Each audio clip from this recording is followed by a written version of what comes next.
बच्चों एक बार जल्दी से कनेक्ट हो जाइएगा। स्वागत है आप सबका। Good morning. जल्दी से एक बार कनेक्ट हो जाइएगा भाई, फिर सेशन की शुरुआत करने जा रहे हैं हम आज के सेशन की। चलिएगा। नमस्कार बच्चों, आप सबका स्वागत है अनअकैडमी ऑफिशियल यूट्यूब चैनल के ऊपर। बच्चों एक बार जल्दी से कनेक्ट हो जाइएगा। स्वागत है आप सबका। तो जब भी आप अनअकैडमी ऐप डाउनलोड करते हैं तो बच्चों वहां पे प्लीज आप फॉलो कीजिएगा। क्या आपको एक ही काम करना है। नमस्कार बच्चों, आइएगा अनअकैडमी ऐप के ऊपर। आप सबका स्वागत है जय भगवान अकैडमी ऑफिशियल यूट्यूब चैनल के ऊपर। बच्चों एक बार जल्दी से उसके बाद अनअकैडमी पे सब्सक्रिप्शन कैसे अनअकैडमी आपकी बहुत सारी। तो जब भी आप अनअकैडमी ऐप डाउनलोड करते हैं तो बच्चों वहां पे आप फॉलो कीजिएगा। बच्चों अगर कोई भी आएगा, नमस्कार बच्चों, आइएगा अनअकैडमी ऐप के ऊपर। आप सबका स्वागत है जय भगवान अकैडमी ऑफिशियल ना वहां करते हैं बच्चों के बहुत सारी। तो जब भी आप अनअकैडमी ऐप डाउनलोड करते हैं बच्चों अगर कोई भी आएगा, नमस्कार बच्चों, आइएगा अनअकैडमी ऐप के ऊपर। आप सबका स्वागत है जय भगवान अकैडमी ऑफिशियल ना वहां करते हैं बच्चों।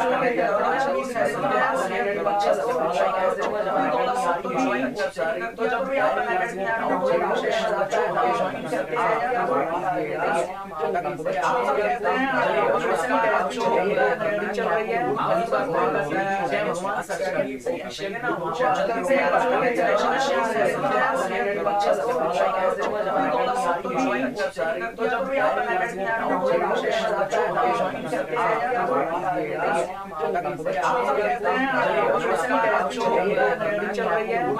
आप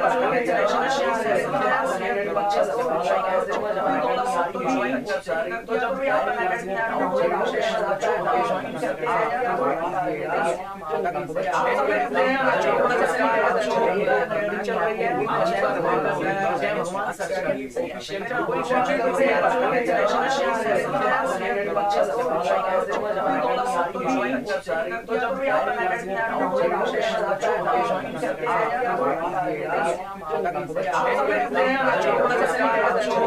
आप तो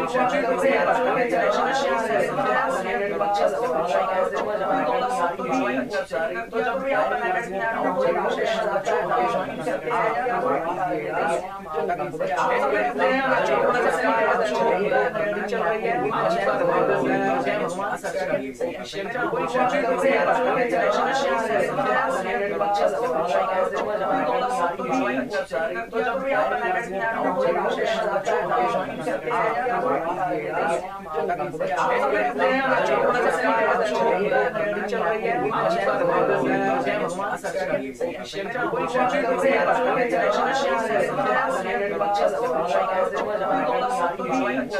तो जब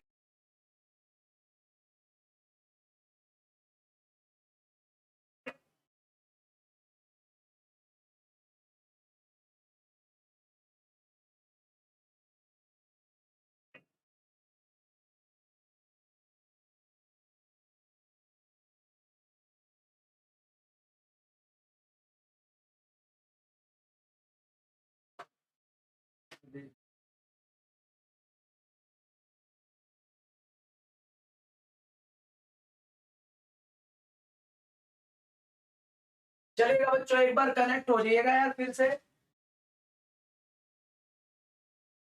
बच्चों एक बार कनेक्ट हो जाइएगा फिर से, जल्दी से कनेक्ट हो जाइएगा, कनेक्ट हो जाइएगा यार फिर से।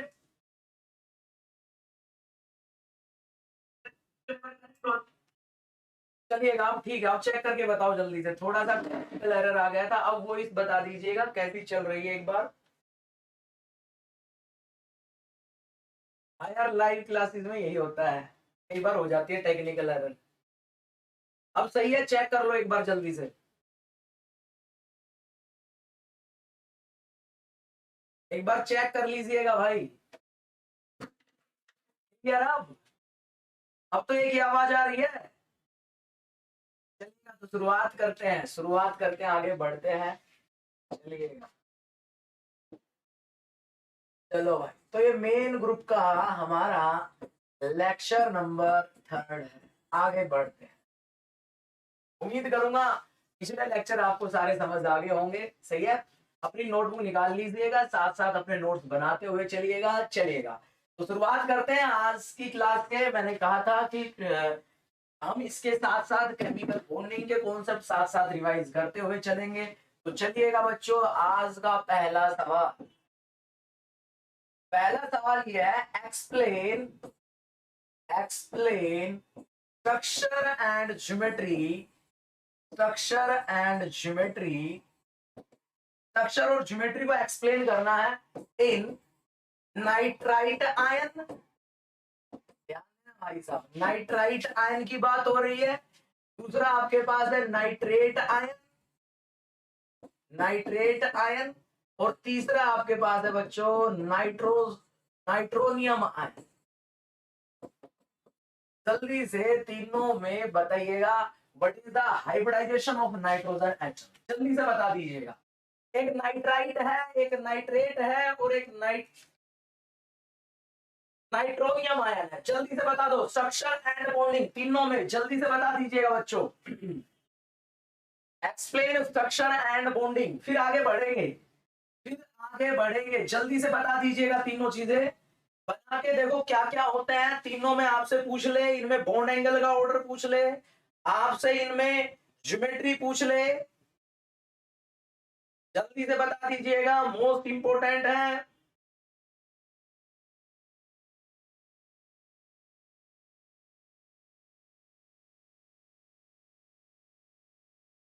अब आवाज में कोई दिक्कत नहीं है, अब सारी चीजें सही है बिल्कुल।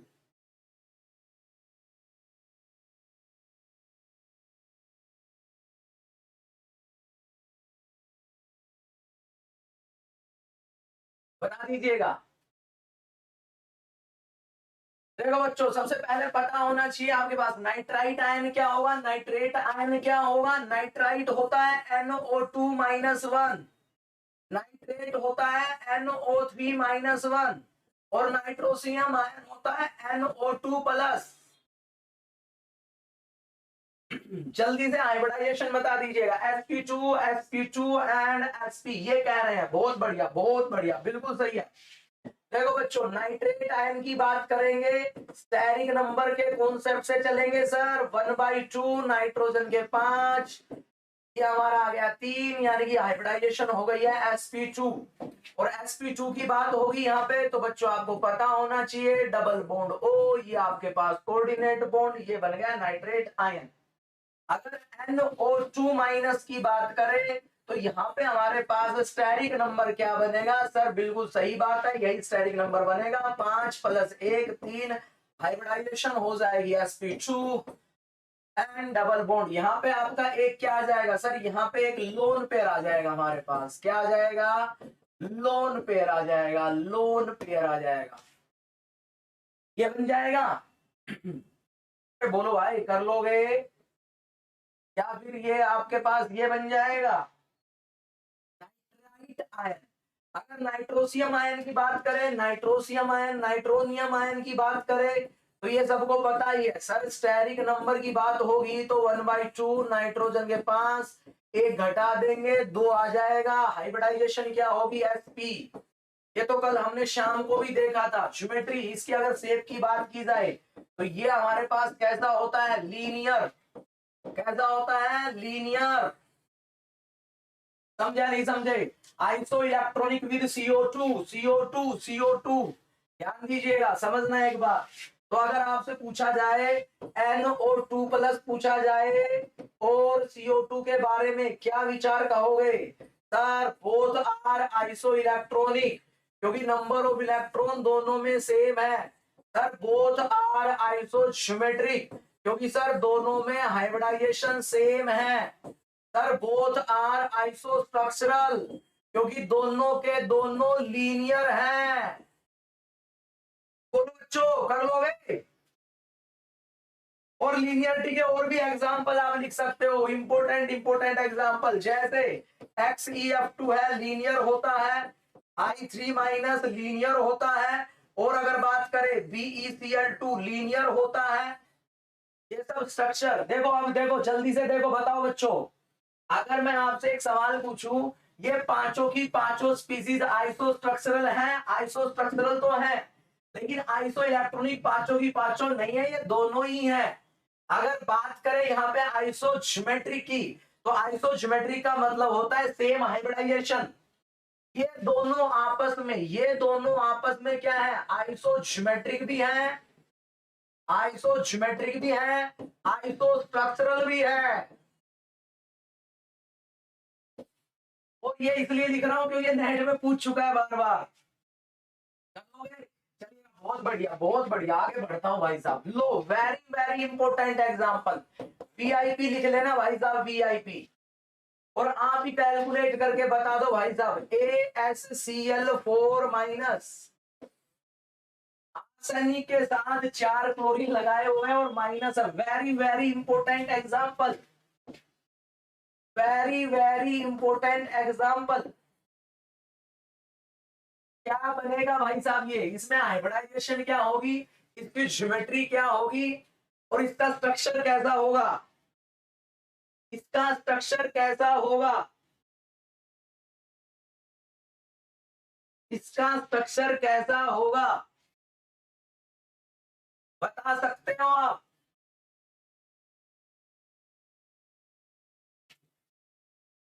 चलिएगा मैं ऑप्शन ही रख देता हूं, आपसे पूछा जाए, कीजिएगा, इसकी ज्योमेट्री पूछ ले, ज्योमेट्री ज्योमेट्री ज्योमेट्री आपसे पूछ ले, भाई ओक्टाहेड्रल होगी, भाई TBP होगी, भाई स्क्वायर पिरामिडल होगी, और क्या यहाँ पे हमारे पास, एक और लिख देता हूं, टेट्राहेड्रल होगा। जल्दी से बता दीजिएगा क्या बनेगा।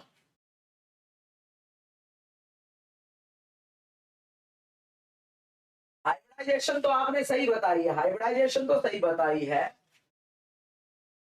हाइब्रिडाइजेशन तो sp3d आएगा। व्हाट अबाउट दिस,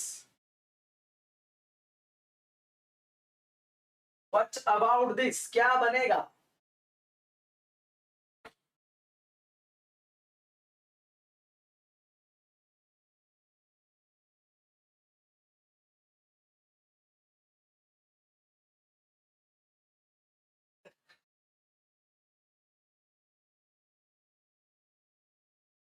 यहाँ पे बहुत सारे ऐसे बच्चे होंगे, यहाँ पे बहुत सारे ऐसे बच्चे होंगे तो बार बार पढ़ चुके होंगे केमिकल बॉन्डिंग।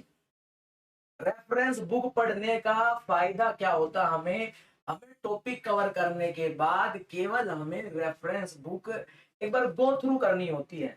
लेकिन मैं कह रहा हूं वो भी मत करो, बस आप यहाँ बने रहो। इनऑर्गेनिक केमिस्ट्री में कितनी ही किताबें हो, सारे कोशिश करूंगा मैक्सिमम से मैक्सिमम केस जितने भी अलग से रखे हुए हैं सारे आपके साथ शेयर करूं। देखो बच्चों, सबसे पहली बात, स्टेरिक नंबर की बात करेंगे, स्टेरिक नंबर की बात करेंगे 1/2।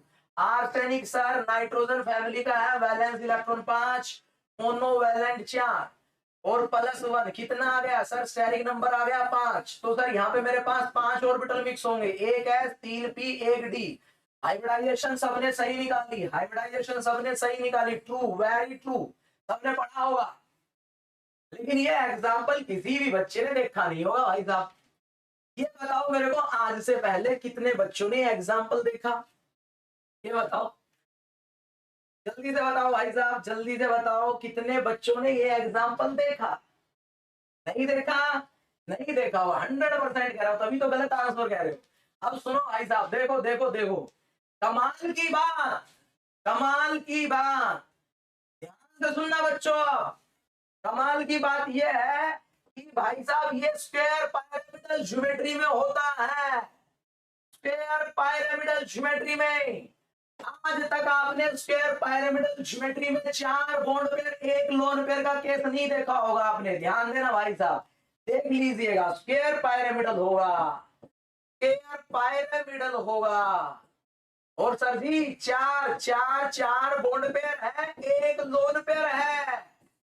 देखो देखो देखो, खेल देखो, खेल देखो, खेल खेल आर्सेनिक, ये लोन पेयर, ये क्लोरीन क्लोरीन क्लोरीन। ये नीचे बना रहा हूं यार, थोड़े नीचे बना रहा हूं। देखो ये बिल्कुल ऐसे नहीं होगा।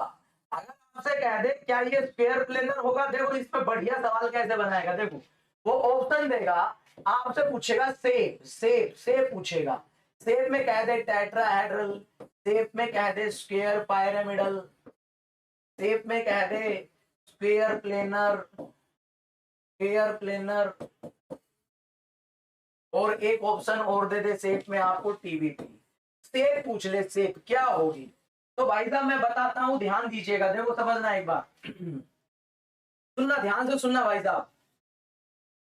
देखो यहाँ पे अगर मैं बात करूं यहाँ पे, तो ये क्लोरीन, ये क्लोरीन, देखो होना क्या चाहिए सर, स्क्वायर पायराडाइडल में ये चार क्लोरीन ऐसे होने चाहिए, ये ऐसे होने चाहिए, ये बनना चाहिए, सही है। लेकिन बच्चों lone pair bond pair repulsion की वजह से ये एग्जैक्ट जो क्लोरीन होते हैं वो थोड़े से झुके हुए होते हैं, नीचे की साइड होते हैं, नीचे की साइड, नीचे की साइड। ध्यान देना। और ये सब क्यों हो रहा है, ये सब क्यों हो रहा है, ये सब इस लोन पेयर की वजह से, रिपल्सन की वजह से ये सब नीचे की तरफ चले गए। अब यार रुक जाओ, 1 मिनट रुक जाओ, मैं आपको अभी समझाता हूँ। सिर्फ 1 मिनट का टाइम दो, 1 मिनट का ना, मैं मेरे मॉडल ले आता हूँ। 1 मिनट रुको भाई।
चलिएगा बच्चों, देखो कनेक्ट हो जाइएगा एक बार। देखो हाँ, जिसने भी तुक्का मार दिया, सब तुक्के मार रहे थे, मुझे पता है, सब तुक्के मार रहे थे। देखो जल्दी से देखो, जल्दी से देखो, जल्दी से देखो, जल्दी से देखो। मॉडल से समझना, मॉडल क्या है यार, देखो मॉडल यही है, देखो समझना है यहाँ पे। ये होना क्या चाहिए था, ये देख भाई साहब, ये होना क्या चाहिए था सर, ये होना चाहिए था स्क्वायर प्लेनर, लेकिन ये आ गया लोन पेयर। लोन पेयर धक्का मारेगा, लोन पेयर बोर्ड पे रिपल्सन होगा, तो ये सब थोड़े थोड़े बैंड हो जाएंगे, सब नीचे की तरफ झुक जाएंगे, ये स्क्वायर प्लेनर नहीं रहेगा, ऐसा बनेगा ऐसा। जल्दी से बताओ, समझ आया। और खतरनाक बात देखो, जब आप ग्रुप थ्योरी पढ़ोगे सीएसआईआर नेट में, एक बार 4 नंबर का सवाल आया वहीं से, करैक्टर टेबल पढ़ेंगे इसकी जो बनाया है मैंने ये। अब इसका पॉइंट ग्रुप भी बता सकते हो मेरे को। अब ये कह रहा है सर ये मॉडल कहां से लेके आए। अरे भाई मैं तो इन्हीं से काम चला लेता हूँ, टेंशन मत लो आप, इन्हीं से तो मैं 4-5 खाली पेनों से पूरी ग्रुप थ्योरी समझा दूंगा, टेंशन मत लो आप। ये देखो, ये ऐसे बन जाएगा, ऐसे ऐसे ऐसे, दिख गया। पॉइंट ग्रुप बताओ जल्दी से, पॉइंट ग्रुप क्या होगा इसका, point group, point group, point group, point group, point group, बता दो जल्दी से बता दो।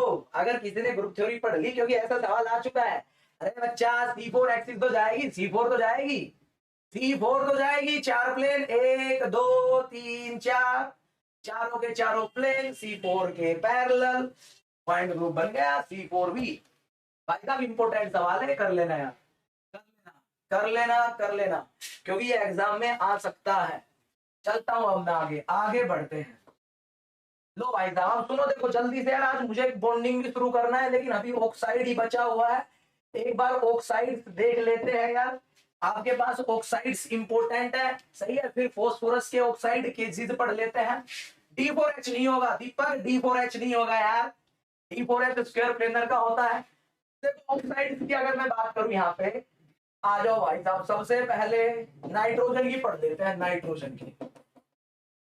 बस नाइट्रोजन वाली ऑक्साइड्स में एक खास बात देखो, सबसे पहले अगर मैं बात करूं N2O, ये हमारा होता है डाई नाइट्रोजन ऑक्साइड, या फिर इसको हम बोलते हैं nitrous oxide. Nitrous oxide that is laughing gas, आपने लैब में बनाई होगी। इसका अगर स्ट्रक्चर की बात करें सर, ये होता है N ट्रिपल बॉन्ड N, और ये इसका मोस्ट स्टेबल रेजोनेटिंग स्ट्रक्चर होता है। मोस्ट स्टेबल रेजोनेटिव स्ट्रक्चर होता है। इसकी अगर आपसे शेप भी पूछी जाए ना भाई, शेप पूछे तो ये भी लीनियर ही होगा, ये भी लीनियर ही होगा। यानी कि सर ये आइसो स्ट्रक्चरल है, लीनियर है, लीनियर है। जैसे आपका CO2 होता है, CS2 होता है, BeCl2 होता है, ये भी इनकी तरह लीनियर ही है, सही है। हाँ अगर आप जाओगे, आपसे पूछा जाए बच्चों, एग्जामिनर पूछ ले आपसे, बताओ बताओ बताओ, ये हमारे पास N2O कैसा टॉप मॉलिक्यूल होगा। आपसे कहे स्पेरिकल टॉप, आपसे कहे एसिमेट्रिक टॉप, आ सकता है भाई साहब फिजिकल स्पेक्ट्रा से। आपसे कहे सिमेट्रिक टॉप, आपसे कहे लीनियर टॉप, बता दो क्या बनेगा, जल्दी से बता दो, जल्दी से बता दो भाई साहब क्या बनेगा। फिजिकल स्पेक्ट्रा से ये सवाल आपसे पूछा जा सकता है।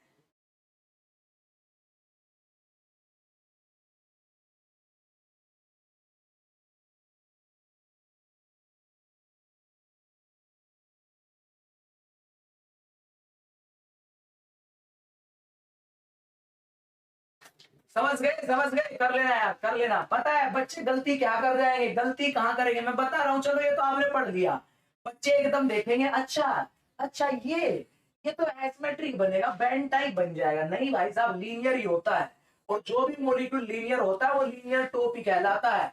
ग्रुप थ्योरी में हम ये कहते हैं जिनका पॉइंट ग्रुप C∞V D∞H, वो सारे के सारे लीनियर टॉप मॉलिक्यूल कहलाए जाते हैं।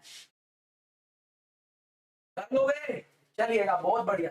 बच्चों एक बात बता दो जल्दी से, अगर पढ़ाई आ ही गया तो जल्दी से बताओ, स्पेरिकल टॉप में मोमेंट ऑफ इनर्शिया का क्या रिलेशन होता है, जल्दी से कमेंट कर दो।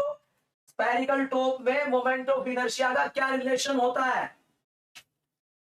मोमेंट ऑफ इनर्शिया सर जी, लो मैं रिवाइज कर लेता हूं, यहाँ तीनों डायरेक्शन में मोमेंट ऑफ इनर्शिया बराबर होता है। यहाँ पे एसिमेट्रिक टॉप में सर किसी भी डायरेक्शन में बराबर नहीं होता। सर लीनियर टॉप में सर ही दो डायरेक्शन में बराबर, और किसी एक डायरेक्शन में हो जाए जीरो। और सर सिमेट्रिक टॉप में सर जी दो डायरेक्शन में बराबर और तीसरी में नॉट बराबर, यही कंडीशन होती है। अरे बोलो भाई, कर लोगे, चलिएगा, बहुत बढ़िया। आगे बढ़ते हैं, आगे बढ़ते हैं, सही है। दूसरी बात, N2O आपका अगर पूछा जाए यार, ये भी कलरलेस ही होता है, कलरलेस होता है, कलरलेस, कलरलेस। चलो आगे बढ़ते हैं। नेक्स्ट अगर मैं बात करूं, यहाँ पे अगला हमारे पास आता है NO। देखो बच्चों, अगर NO की आप बात करोगे तो आपको साफ साफ पता चल जाएगा सर जी NO में क्या है। मान लो नाइट्रोजन ने डबल बॉन्ड बना लिया, तो सर यहाँ पे एक तो लोन पेयर होना चाहिए और एक ओड इलेक्ट्रॉन होना चाहिए। भाई साहब एक ओड इलेक्ट्रॉन प्रेजेंट है, तो बताओ इसकी प्रॉपर्टी कैसी होगी। ये ओड इलेक्ट्रॉन है तो इसकी प्रॉपर्टी कैसी होगी। सर बिल्कुल सही बात है, पैरामैग्नेटिक कहलाएगा। क्या कहलाएगा, पैरामैग्नेटिक कहलाएगा। बोलो भाई साहब, पैरामैग्नेटिक होगा। दूसरी बात, ये भी आपके पास कलरलेस ही होता है, और ज्यादा हमें कुछ नहीं समझना। हाँ ये भी हमारे पास डाइमराइज करने की टेंडेंसी रखता है। डाइमराइज करेगा तो क्या हो जाएगा, कैसे एग्जिस्ट करेगा ये, तो बच्चों डाइमराइज कर जाएगा तो ऐसे एग्जिस्ट कर जाता है, नाइट्रोजन ऐसे डाइमराइज करता है, इस फॉर्म में, दो फॉर्म में आपस में जुड़ जाता है, ऐसे बना रहेगा। लेकिन ध्यान रखना, अगर वैसे पूछा जाए NO के बारे में, आप सबको पता है लीनियर होता है, लीनियर होता है। लीनियर तो है यार, दो एटम है तो लीनियर तो होंगे और पैरामैग्नेटिक, ये बात ध्यान रखें, सही है। चलिएगा, उसके बाद देखो बच्चों, नेक्स्ट मोस्ट इंपोर्टेंट आपसे ये पूछा जाए NO2 के बारे में बताइएगा। तो यार NO2 की सर हमारे पास यहाँ पे पहले तो देखो, अगर आप हाइब्रिडाइजेशन निकालने चलोगे तो हाइब्रिडाइजेशन यहाँ पे जो आपका स्टेरिक नंबर है वो आएगा आपके पास फ्रैक्शन में, यानी कि सर जो स्टेरिक नंबर का कॉन्सेप्ट है वो हमारा ओड इलेक्ट्रॉन मॉलिक्यूल में अप्लाई नहीं होता। ओड इलेक्ट्रॉन मॉलिक्यूल में हमारे पास ये एप्लीकेबल नहीं होता, सही है ना। तो ये यहाँ अप्लाई नहीं होगा, तो हमें पता है यहाँ पे अगर हम देखें सर, अगर ओड इलेक्ट्रॉन स्पीसीज है उसमें हमने पढ़ा था अगर सेंट्रल एटम के साथ हाई इलेक्ट्रोनेगेटिव एटम प्रेजेंट होते हैं तो ओड इलेक्ट्रॉन हाइब्रिडाइजेशन में प्रेजेंट कर जाता है। तो ये हमारा ओड इलेक्ट्रॉन हाइब्रिडाइज्ड ऑर्बिटल में प्रेजेंट है, sp2 में प्रेजेंट है। इस नाइट्रोजन की हाइब्रिडाइजेशन क्या होती है, sp2 होती है। बोलो भाई, अगर मैं बात करूं, ये बताओ पैरामैग्नेटिक होगा या डायामैग्नेटिक होगा? सर जी ये भी पैरामैग्नेटिक होगा, ये भी पैरामैग्नेटिक होगा, क्योंकि ओड इलेक्ट्रॉन प्रेजेंट है ना बच्चों। अगर ओड इलेक्ट्रॉन प्रेजेंट है तो पैरामैग्नेटिक होगा, डेफिनेटली होगा। समझा नहीं समझे? दूसरी बात अगर मैं बात करूं यहाँ पे, एक बात और भी कह सकते हो, पैरामैग्नेटिक तो है। हाँ ये यार इसका कलर होता है, ये कलर होता है, ब्राउन कलर की गैस होती है, ब्राउन कलर। अभी तक सब कलरलेस से ब्राउन कलर का होता है। समझा नहीं समझे? हाँ नाइट्रोजन ऑक्साइड बोलेंगे, नाइट्रोजन मोनोऑक्साइड, ये बोल सकते हैं हम, क्या बोलेंगे, नाइट्रोजन मोनोऑक्साइड। जैसे कार्बन मोनोऑक्साइड बोलते हैं ऐसे नाइट्रोजन मोनोऑक्साइड, नाइट्रोजन मोनोऑक्साइड बोलेंगे भाई, सही है। हाँ एक बात और देखो यार, एक सवाल यहां से और बन सकता है, बता देता हूं मैं। देखो बच्चों, यहां से आपसे ये तीन स्पीसीज देते, अभी मैंने बताया था NO2 दे दे, NO2 माइनस दे दे, NO2 प्लस दे दे, आपसे ये तीन स्पीसीज दे दे, देखो समझना। तो यहाँ पे अगर मैं इनमें बॉन्ड एंगल की बात करूं, बॉन्ड एंगल की बात करूं, तो देखो बच्चों ये तो आपको पता है, ये सर पहले वाला ये तो लीनियर होगा, तो यहाँ पे तो बॉन्ड एंगल सबसे ज्यादा आएगा क्योंकि इसकी हाइब्रिडाइजेशन क्या होती है, sp। और सर NO की बात करूं मैं, अभी हमने ओड इलेक्ट्रॉन स्पीसीज पढ़ा, सर ओड इलेक्ट्रॉन स्पीसीज की बात करेंगे तो यहाँ पे हमारा ओड इलेक्ट्रॉन एक आ जाएगा। NO2 माइनस की बात करूंगा तो सर यहाँ पे मेरे पास ही नेगेटिव वाला बनेगा, डबल बॉन्ड O ये बन जाएगा। तो अब मैं यहाँ पे देखूं, अगर तीनों में बॉन्ड एंगल की बात की जाए तो सबसे ज्यादा बॉन्ड एंगल यहाँ होगा, फिर यहाँ होगा। ये वाला देखो, ये वाला मैं कह देता हूँ अल्फा है, ये बीटा है, ये गामा है, तो अल्फा सबसे ज्यादा, बीटा सबसे ज्यादा, फिर गामा, ये हमारा बॉन्ड बन जाएगा बॉन्ड एंगल। हाइब्रिडाइजेशन पूछे तो ये sp हो गया, ये भी sp2 होगा और ये भी sp2 होगा। यानी कि सर बॉन्ड एंगल हमसे पूछा जाएगा तो सबसे आएगा NO2 प्लस, बोले तो हमारे पास नाइट्रोनियम आयन, और उसके बाद हमारे पास आएगा NO2, सबसे पीछा चला जाएगा NO2 माइनस। समझ गए? कर लोगे? फैक्ट क्या है, फैक्ट क्या है, देखो बच्चों, जो रिपल्सन होती है, जो रिपल्सन होती है, ध्यान दीजिएगा, आपने ये पढ़ा होगा वेस्पर थ्योरी के अकॉर्डिंग सर सबसे ज्यादा रिपल्सन लोन पेयर में होती है, फिर लोन पेयर बॉन्ड पेयर में होती है, और फिर हमारी बॉन्ड पेयर में होती है। लेकिन एक बात और नोट कर लेना, अगर रिपल्सन है लोन पेयर में सबसे ज्यादा, उसके बाद हमारे पास अगर मैं बात करूं लोन पेयर बॉन्ड पेयर में, और इसके बाद मैं लिख सकता हूं भाई साहब odd electron single electron pair, single electron या ओड इलेक्ट्रॉन बॉन्ड पेयर में। तो जो लोन पेयर और बॉन्ड पेयर के बीच में हो रही है और सिंगल इलेक्ट्रॉन बॉन्ड पेयर के बीच में हो रही है, रिपल्सन इससे कम होगी क्योंकि यहाँ एक इलेक्ट्रॉन ज्यादा है। बोलो बच्चों,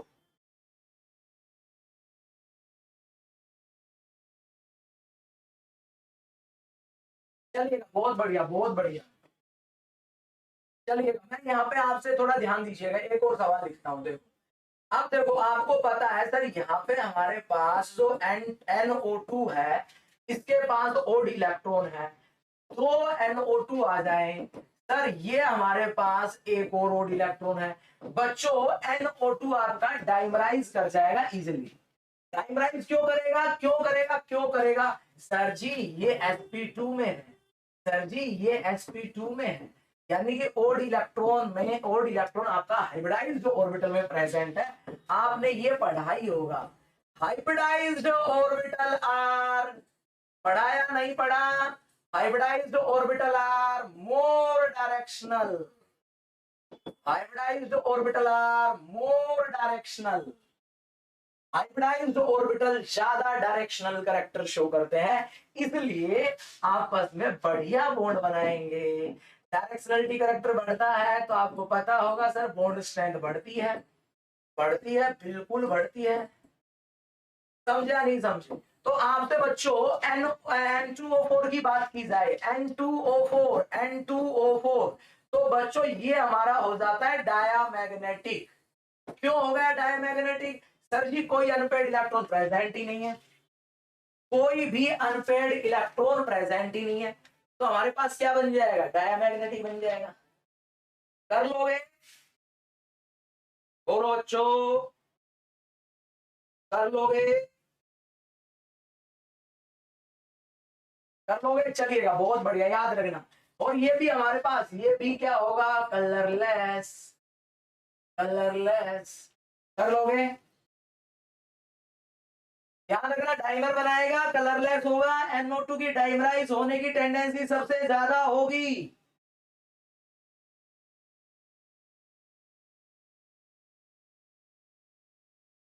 समझा नहीं समझे? चलिएगा एक और देखो, नेक्स्ट और देखो भाई साहब, N2O3, ये बच्चों सोलिड फॉर्म में होता है, सोलिड फॉर्म में, और ये हमारा फिर से डिसोसिएट कर जाता है NO प्लस NO2 में, ये इनमें टूट जाता है।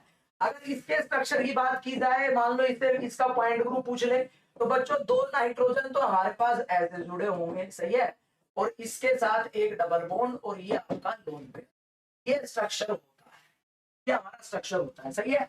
और इसके कलर की बात की जाए, ध्यान दीजिएगा, इसका जो कलर होगा, कलर की बात होगी तो कलर इसका होता है ब्लू, ब्लू ब्लू ब्लू, याद रखना। अगर इसका पॉइंट ग्रुप आपसे पूछ ले, इस भाई साहब का पॉइंट ग्रुप आपसे पूछ ले, कहते हैं N2O3 का पॉइंट ग्रुप क्या होगा? जो भी आप पढ़ रहे हो ना, तो सब में एनालाइज करो, सबसे सब में एनालाइज कीजिएगा, तब मजा आएगा।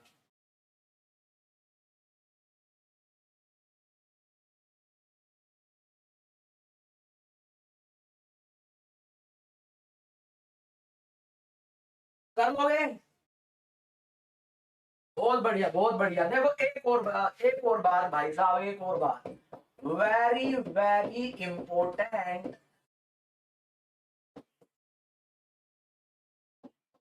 आपसे कह दे N2O5 कह दे भाई साहब, N2O5, बच्चा अगर N2O5 आपको गैसियस फेज में देता है, गैसियस फेज में देता है, तो फिर सिंपल दो नाइट्रोजन एक ऑक्सीजन से जुड़ जाएंगे, ये हमारे पास बन जाएगा N2O5, ये बन जाएगा भाई साहब, सही है, ये N2O5 बन जाएगा गैसियस स्टेट। ये कोलेंट होता है, ये कोलेंट कोलेंट कोलेंट ऐसा होता है, कोलेंट, N2O5 कोलेंट नेचर होता है, कोलेंट बॉन्डिंग होती है। बच्चों ध्यान देना, ध्यान देना, ध्यान देना, ध्यान देना, हाँ CS होगा, CS बिल्कुल सही है, CS पॉइंट ग्रुप होगा, CS ओनली, ये प्लेन होगा बस, only plane, molecular plane present होगा, तो पॉइंट ग्रुप बन जाता है CS। पढ़ेगा, टेंशन मत लो, जल्द ही शुरू करूंगा। देखो भाई साहब, अगर देखते हैं कितने लोग बताएंगे मेरे को, जल्दी से बताओ, what is the hybridisation of nitrogen atom in N2O5 solid? अगर N2O5 सॉलिड लिख दिया है तो मेरे को जल्दी से कमेंट करके बताओ नाइट्रोजन एटम की हाइब्रिडाइजेशन क्या होगी? N2O5 सॉलिड, जल्दी से बता दो भाई साहब, जल्दी से बताओ, जल्दी से कमेंट कर दो। N2O5 सॉलिड लिख दिया है, N2O5 सॉलिड मेंशन कर दिया है, जल्दी से बता दीजिएगा क्या होगा।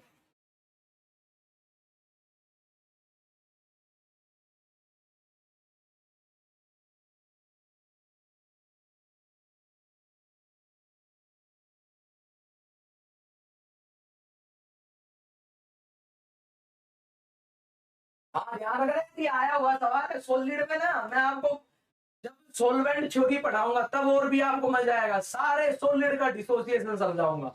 लेकिन देखो आपको पता है ना सर, ये हमारे पास सॉलिड में कैसा होता है, आयनिक होता है, आयनिक।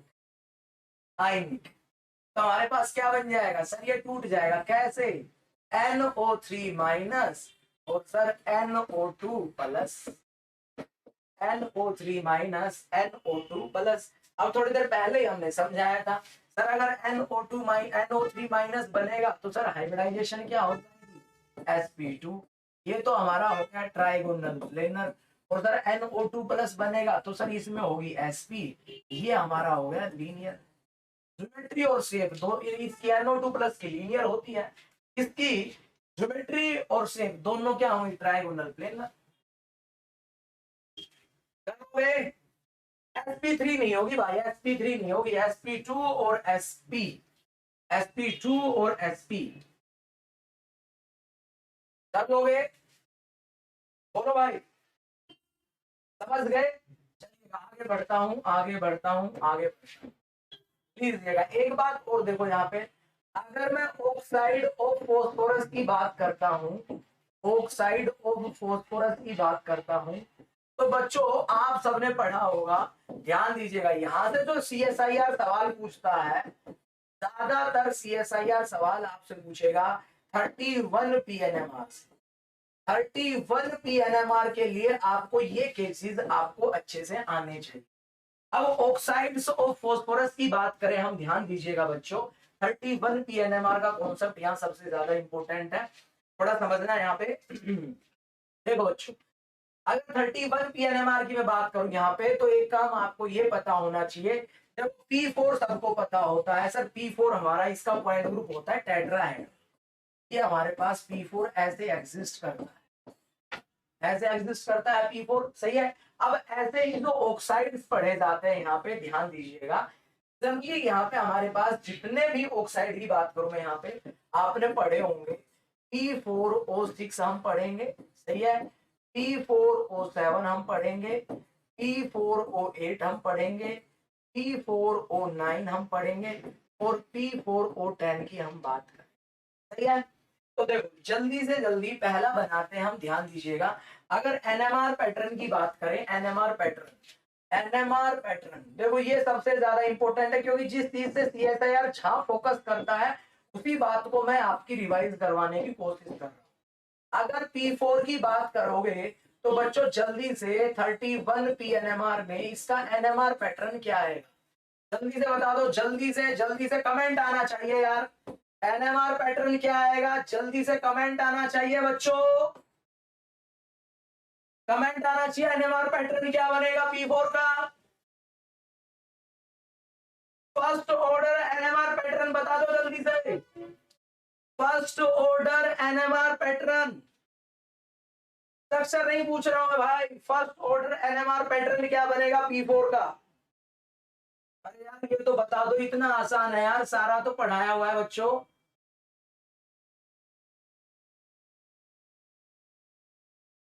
बहुत बढ़िया, बहुत बढ़िया, आस्था, कोमल, राहुल, वेरी गुड। हाँ जी, NMR पैटर्न क्या बन जाएगा सर जी, 4 फोस्फोरस एक सिग्नल देंगे, एक सिग्नल देंगे, तो कपलिंग सिस्टम यहाँ पे हम कैसे रिप्रेजेंट करेंगे भाई, A4, हमारा आंसर क्या हो जाएगा A4, कर लोगे। अब देखो सेम ऐसे, ये सेम ऐसे आगे चलता हूं, देखो अगर हमारे पास पूछा जाए P4O6, P4O6, तो बच्चों इसका स्ट्रक्चर जस्ट लाइक एडमेंटेन बनाना है, एडमेंटेन आपने पढ़ाई था, एडमेंटेन आपने पढ़ाई था, phosphorus oxygen, phosphorus, phosphorus oxygen, ये हमारे पास कुछ इस तरीके से यहाँ पे फोस्फोरस लगे होंगे, ये ऑक्सीजन, ये यहाँ पे, ये हमारे पास बन गया है।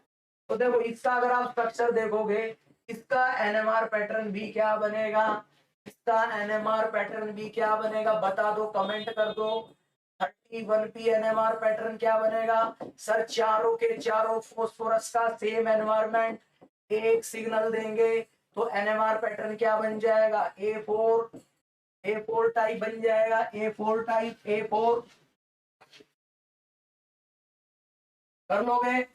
बहुत बढ़िया। अगर मैं यहाँ पे आगे चलता हूँ, P4O7 बनाता हूँ, P4O7।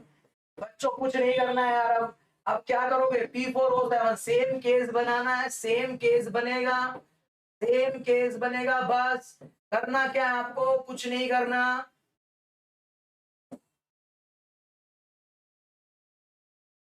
एक ऑक्सीजन के साथ डबल बॉन्ड लगा दोगे, ये बन जाएगा। कर लोगे? कर लोगे? बताओ जल्दी से, इसमें क्या होना चाहिए, इसमें क्या होना चाहिए? इसका एनएमआर पैटर्न क्या होगा यार, मजा आ जाएगा। इसका एनएमआर पैटर्न बनाओ, इसका एनएमआर पैटर्न बताओ, इसका एनएमआर पैटर्न बताओ। 31 पीएनएमआर में कितने सिग्नल आएंगे? 31 पीएनएमआर में कितने सिग्नल आएंगे?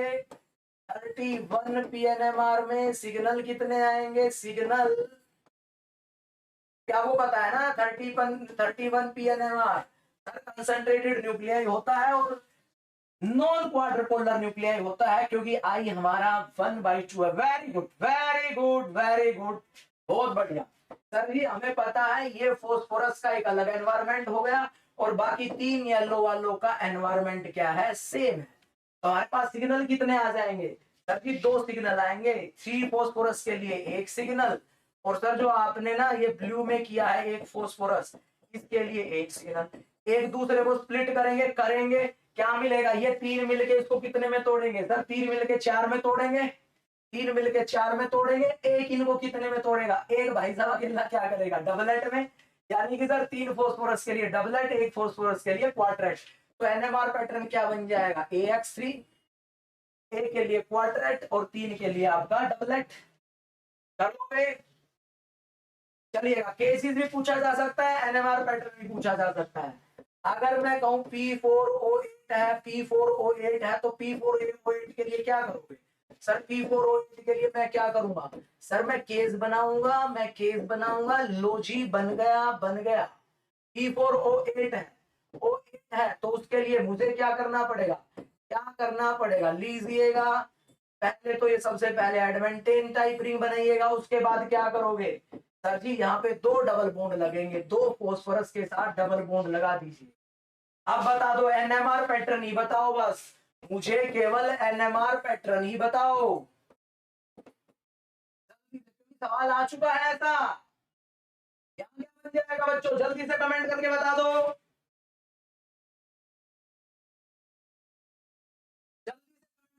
जल्दी से जल्दी से जल्दी से कमेंट कर दीजिएगा।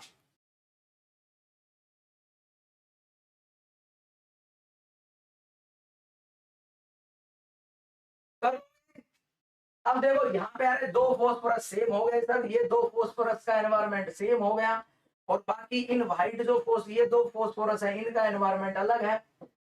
बताओ भाई साहब, 2 के लिए 1 सिग्नल, 2 के लिए 1 सिग्नल, 2 फोस्फोरस के लिए 1 सिग्नल, 2 फोस्फोरस के लिए 1 सिग्नल। स्प्लिटिंग होगी होगी क्योंकि सर 2J स्प्लिटिंग तो होती है, 2J तो होगा ही, कपलिंग होगी यहाँ पे। बहुत बढ़िया, A2X2, A2X2, A2X2, very good, very good, very good.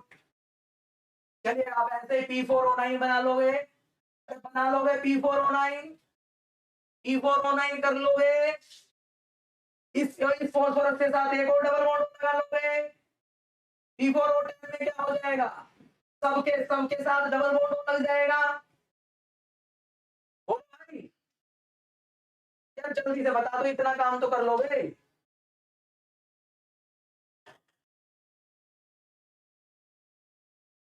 कर लोगे P4O10? हाँ, अगर आपसे पूछा जाए, आपसे पूछा जाए इनका, अगर इनका पूछा जाए आपसे, देखो एक चीज और बता देता हूँ भाई साहब, एक चीज और देख लो बस, एक चीज और देख लो, एक चीज और समझ लो बस।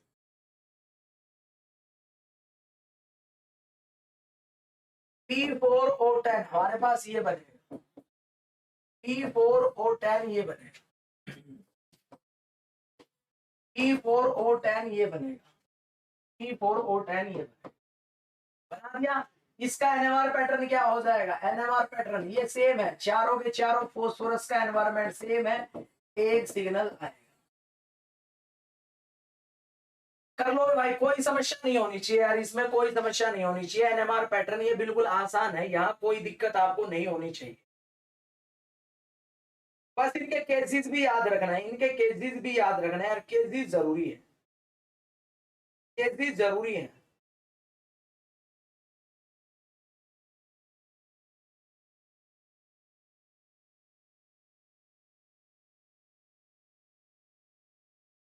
कर लोगे?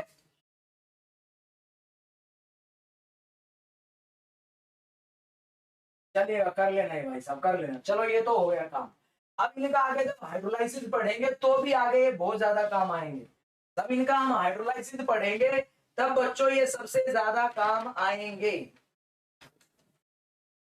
इनमें आपको कोई दिक्कत नहीं होगी। सही है?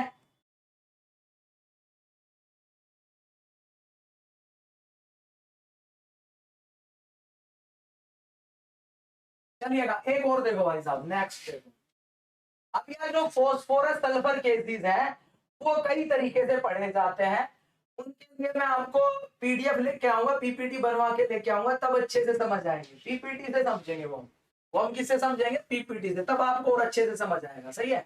फोस्फोरस सल्फर केसेस, सही है, क्योंकि वो एक स्ट्रक्चर बना दिया, वो एक से कई फॉर्म में एग्जिस्ट करते हैं, वो सारे केसेस हम पढ़ लेंगे। सही है? आगे जब केसेस पढ़ाऊंगा तब हम पढ़ लेंगे। सही है? जल्दी से एक और सवाल बता दो, जल्दी से ध्यान दीजिएगा। ऑक्साइड का काम हमारा लगभग खत्म हो गया है। सही है ना? हाँ।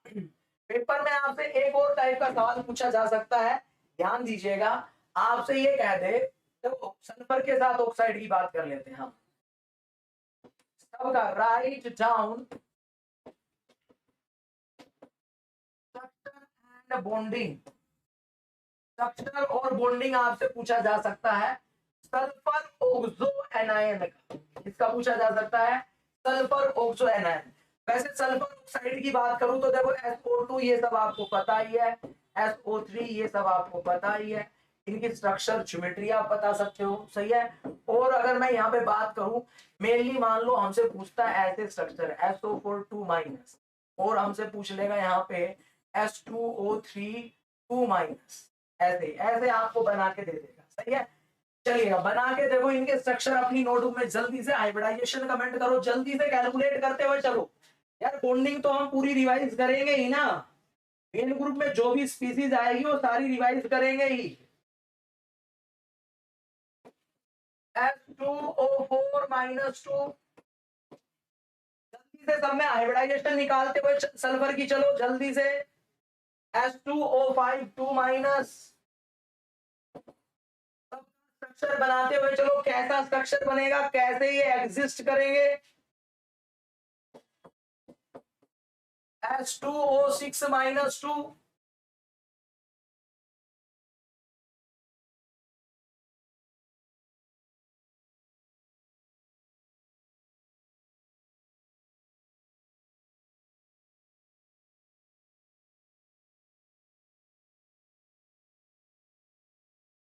बना दीजिएगा, जल्दी से बना दीजिएगा, बना लो भाई जल्दी से। देखो पहले दूसरे में तो कोई डाउट नहीं होना चाहिए। SO2 क्या होता है, सल्फर की हाइब्रिडाइजेशन सर sp2, SO3 इसमें भी सर sp2, इसमें sp3, लास्ट वाले में सल्फर की हाइब्रिडाइजेशन क्या होगी, फोर्थ। ये तीन एग्जांपल तो कर लेंगे साहब, लास्ट वाले में बताइएगा, लास्ट लास्ट फोर्थ में क्या होगी। हाँ, अरे याद है रात की बात है, कह रहे सर सुबह की बात रात को पूछ लेते हो, और फिर जो रात की बात होती है वो फिर सुबह पूछ लेते हो। अरे ये याद करो, S double bond sulphur, double bond O minus, O minus, hybridisation पूछेगा इसमें, sp3 tetrahedral, sp3 tetrahedral, sp2 बहुत बढ़िया, sp3, very good very good very good. Fourth number important है भाई साहब, फोर्थ नंबर इंपॉर्टेंट है, ध्यान रखना, गलती मत कर देना, फोर्थ नंबर में गलती मत कर देना। हाँ ये बताओ, ये H2O4 2 minus, H2O5 minus 2, H2O6 2 minus. देखो बच्चों, देखो देखो, H2O4 दे दिया तो हमारे पास ये बनेगा ही, double bond O O minus, double bond O O minus, ये बनेगा। यानी कि सर ये तो हमारे पास क्या बन गया, हाइड्रोजनस एसिड हो गया। अगर यहाँ हाइड्रोजन होता तो, अगर हमारे पास यहाँ तीन आ जाता है, तीन आ जाता है, तीन, double bond O double bond O, दो तो चार और एक पांच, ये O माइनस, ये O माइनस। तो यहाँ पे सल्फर की हाइब्रिडाइजेशन पूछ रहा था, यहाँ पे sp3, इसमें आपके पास अगर फाइंड आउट करोगे तो यहाँ पे 6 और 2 8, एक लोन पेयर भी आएगा, यहाँ पे भी sp3 ही होगी क्योंकि एक लोन पेयर भी तो बैठा है।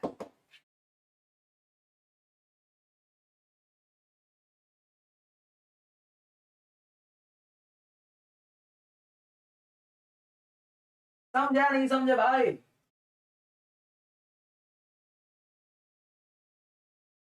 गड़बड़ तो नहीं होगी? हाँ एक लोन पेयर भी है भाई यहाँ। कर लोगे? बोलो भाई, क्लियर है? अरे कर लोगे?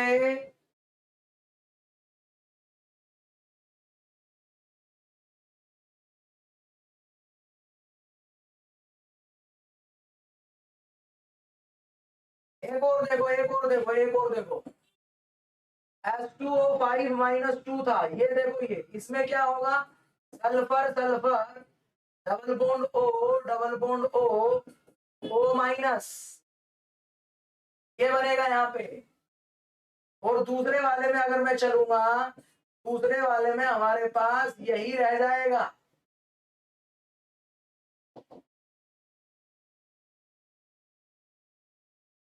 ये बनेगा। तो यहाँ पे हमारे एक लोन पेयर यहाँ भी प्रेजेंट होगा, तो यहाँ पे भी हाइब्रिडाइजेशन हमारे पास क्या बनेगी, sp3, sp3, sp3। कर लोगे? निधि सिंह कह रही है सर ओएमसी के क्वेश्चन प्रैक्टिस करवाओगे? जाइएगा अन अकेडमी ऐप पे, बहुत सारे क्वेश्चन प्रैक्टिस करवा रखे हैं। Up to name reaction, up to name reaction, name reaction तक बहुत सारे करवा रखे हैं भाई।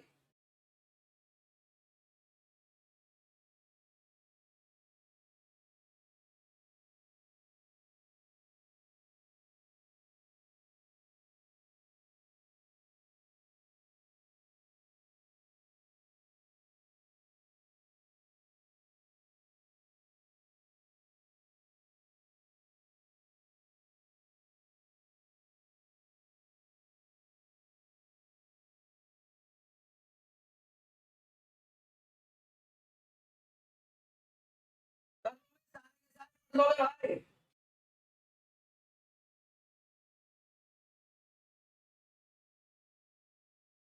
चलिए आगे बढ़ते हैं, नेक्स्ट सुनो भाई साहब, देखो आगे बढ़ते हैं, एक बात और सुनना भाई साहब, एक बात और देखो।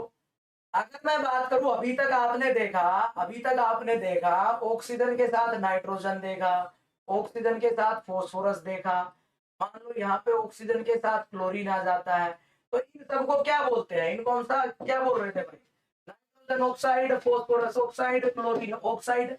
लेकिन ध्यान दीजिएगा, अगर मेरे पास यहाँ पे फ्लोरीन आ जाता है, यानी कि सर ऑक्सीजन के साथ, ऑक्सीजन के साथ फ्लोरीन आ जाता है, इसको क्या बोलेंगे बताओ भाई साहब? इसको क्या बोला, नाइट्रोजन ऑक्साइड, इसको फॉस्फोरस ऑक्साइड, इसको क्लोरीन ऑक्साइड। लास्ट वाले को क्या नाम देंगे, लास्ट वाले को क्या नाम देंगे, जल्दी से बताइएगा भाई साहब, लास्ट वाले को क्या नाम देंगे, जल्दी से बता दो। ऑक्सीजन के साथ नाइट्रोजन, आपने बोला नाइट्रोजन ऑक्साइड, फॉस्फोरस के साथ ऑक्सीजन, आपने बोला फॉस्फोरस ऑक्साइड, आपने बोला ऑक्सीजन के साथ Cl सर क्लोरीन का ऑक्साइड। लेकिन अगर फ्लोरीन आ जाता है तो फिर क्या नाम देंगे, ध्यान दीजिएगा भाई साहब, अब इसका नाम पलट देंगे, क्या बोलेंगे, फ्लोराइड ऑफ ऑक्सीजन।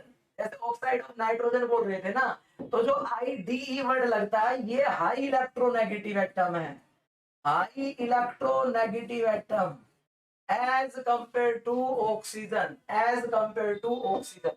तो ऑक्सीजन के साथ जब हमारे पास फ्लोरीन लग जाएगा तो बच्चों वहां पे जो हम बोलते हैं वो हमारा बन जाता है that is fluoride, fluoride of oxygen, ये बोल लेंगे हम, ना कि फ्लोरीन का ऑक्साइड।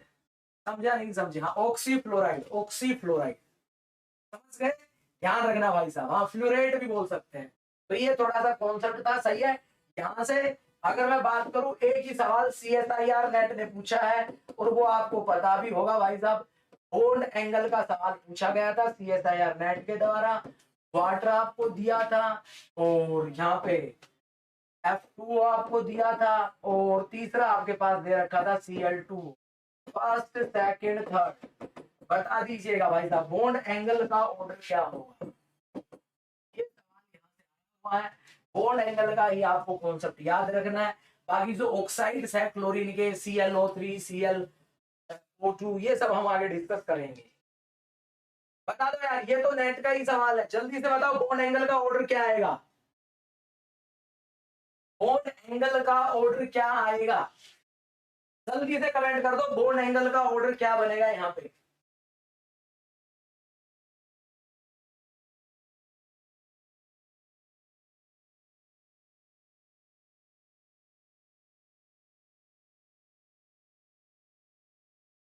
बता दीजिएगा, जल्दी से कर लोगे?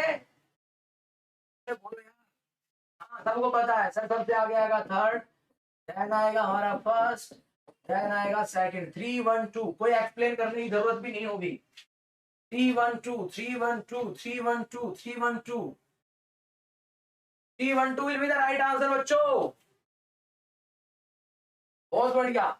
अरे यार आपको पता है ना सर, देखो देखो, अब क्या ही बताऊं इसके बारे में, आपको पता होना चाहिए सर। पहले तो देखो, अगर हम पीरियड में चलते हैं तो फिर हम देखते हैं इलेक्ट्रोनेगेटिविटी, सराउंडिंग एटम की इलेक्ट्रोनेगेटिविटी यहाँ बढ़ गई है, इन बॉन्ड में परसेंटेज एस कम होगा, परसेंटेज एस कम होगा तो सर कॉमन सी बात है, यहाँ परसेंटेज एस ज्यादा होगा, जहां परसेंटेज एस ज्यादा वहां बॉन्ड एंगल होता है ज्यादा। लेकिन जब बात आ जाती है OCl2 की, तो सर यहाँ पे हमारे पास Cl के नॉन बॉन्डिंग इलेक्ट्रॉन के पेयर और Cl बल्कि होगा, तो यहाँ पे सर इनके बीच में रिपल्सन हो जाती है और ये रिपल्सन डोमिनेट कर जाती है लोन पेयर की रिपल्सन पे। यानी कि यहाँ पे इस केस में हमारा क्या होता है, non bonding electron pair repulsion dominant over VSEPR, dominant over VSEPR balance and electron pair repulsion. तो ध्यान रखना भाई साहब, बॉन्ड एंगल का ऑर्डर हमारा ये बन जाता है, थर्ड में सबसे ज्यादा हाईएस्ट हो जाएगा, सही है। और भी अगर बॉन्ड एंगल के मैं सवाल लिखूं यहाँ से, ऐसे आप इसमें भी याद रख सकते हो, देखो NCl3 का ज्यादा होगा देन NH3 देन NF3, ध्यान रखना। जैसे आपने लिखा OCl2 का ज्यादा होगा as compare to OH2 as compare to OH2, ध्यान रखना। दूसरा, अगर हम पीरियड में चलेंगे तो बॉन्ड एंगल बढ़ता ही चलेगा, यानी कि सर OF2 से ज्यादा OCl2 का, OCl2 से ज्यादा OBr2 का और OBr2 से OI2 का, ये सब बॉन्ड एंगल के ऑर्डर हैं। और एक बॉन्ड एंगल का ऑर्डर कल भी आपने टेस्ट में देखा था, याद हो तो याद हो तो याद रखना भाई साहब। एक और ऑर्डर देखो बॉन्ड एंगल का, एक और बॉन्ड एंगल का ऑर्डर याद रखना, क्या देखो देखो देखो देखो देखो, क्या था भाई साहब, कल ही पढ़ा था हमने, याद करो। हाँ अमोनिया, अमोनिया सबसे आगे, देन PS3, देन हमारे पास ASH3, देन हमारे पास SbS3 और सबसे पीछे BiS3। ये हमारे पास होता है बॉन्ड एंगल का, क्योंकि ये सारे के सारे ड्रैगो एलिमेंट होते हैं, इनमें कोई हाइब्रिडाइजेशन नहीं होती, याद है। तो बच्चा कोई भी बॉन्ड एंगल का सवाल आ जाता है तो वो अच्छे से आप कर लेना, कर लोगे? बोलो भाई साहब, कर लोगे? तो सवाल जहां से जिस टाइप का बनेगा मेन ग्रुप में हम वही बात करेंगे, जिस टाइप का सवाल पूछा जाएगा। वरना ऐसे एस ब्लॉक को पढ़ने लग गए उनके हम, फिर पी ब्लॉक को एक एक को पढ़ने लग गए, वो वैसे स्टडी नहीं करेंगे मेन ग्रुप की भाई। मेन ग्रुप में जिस जिस पॉइंट से सवाल उठाता है उस पॉइंट से रिलेटेड सब कवर करते हुए चलेंगे, समझ गए? कर लेना भाई। उसके बाद अगर मैं बात करूं, देखो एक बात और, देखो एक बात देखो यार, अगर OCl2 दे दे, ध्यान दीजिएगा समझना एक बार, वर्सेस ClO2 दे दे, ये दो चीजें दे दे आपसे, और आपसे बॉन्ड एंगल पूछ ले, बॉन्ड एंगल किसमें ज्यादा होगा बताओ भाई साहब, फर्स्ट सेकंड आपको बताना है बॉन्ड एंगल कहाँ ज्यादा होगा। देखते हैं भाई साहब क्या बताते हो, बता दो जल्दी से बता दो। OCl2 versus ClO2, tri methyl purine, ये क्या लिख रहा है यार? अरे ये क्या बता रहा है ट्राई मिथाइल प्यूरिन बार बार, ये क्या होता है? ये डॉक्टर बना के छोड़ देगा हमें भाई, बार बार एक ही बात लिखता है ट्राई मिथाइल प्यूरिन।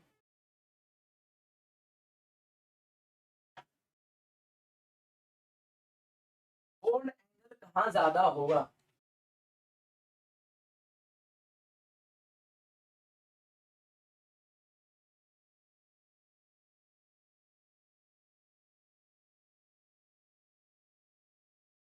बता दीजिएगा भाई।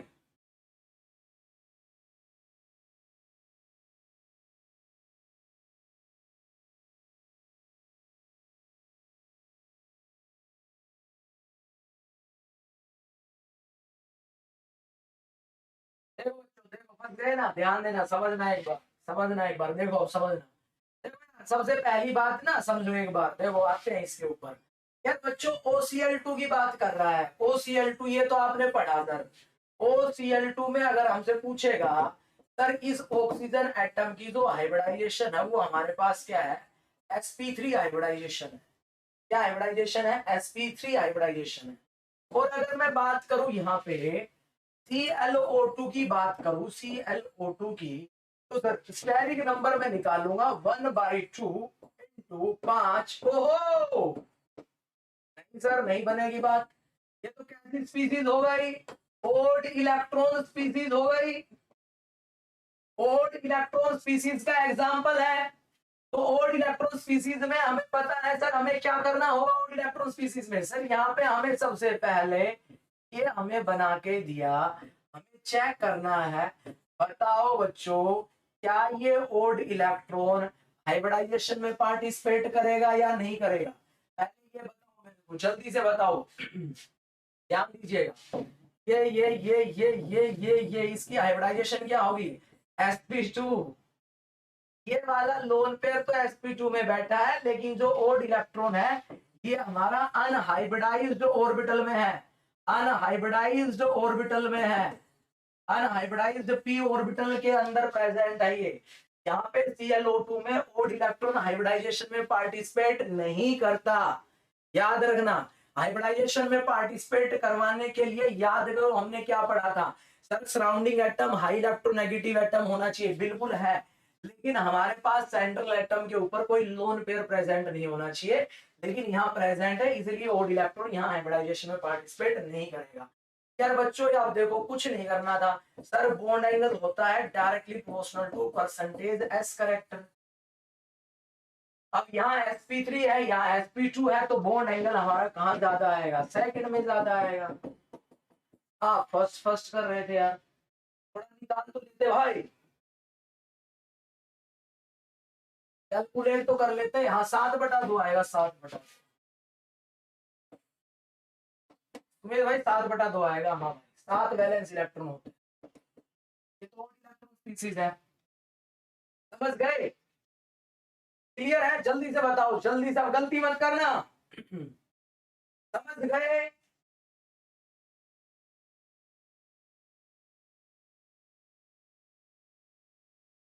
क्या समझ आया नहीं आया? बोर्ड एंगल का कॉन्सेप्ट समझ आया या नहीं आया?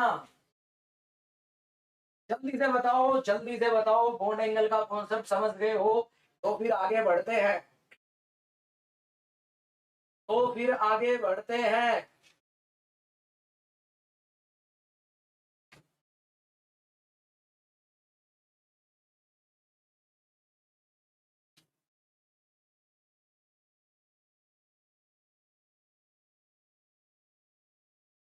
बोलो जी, कर लोगे?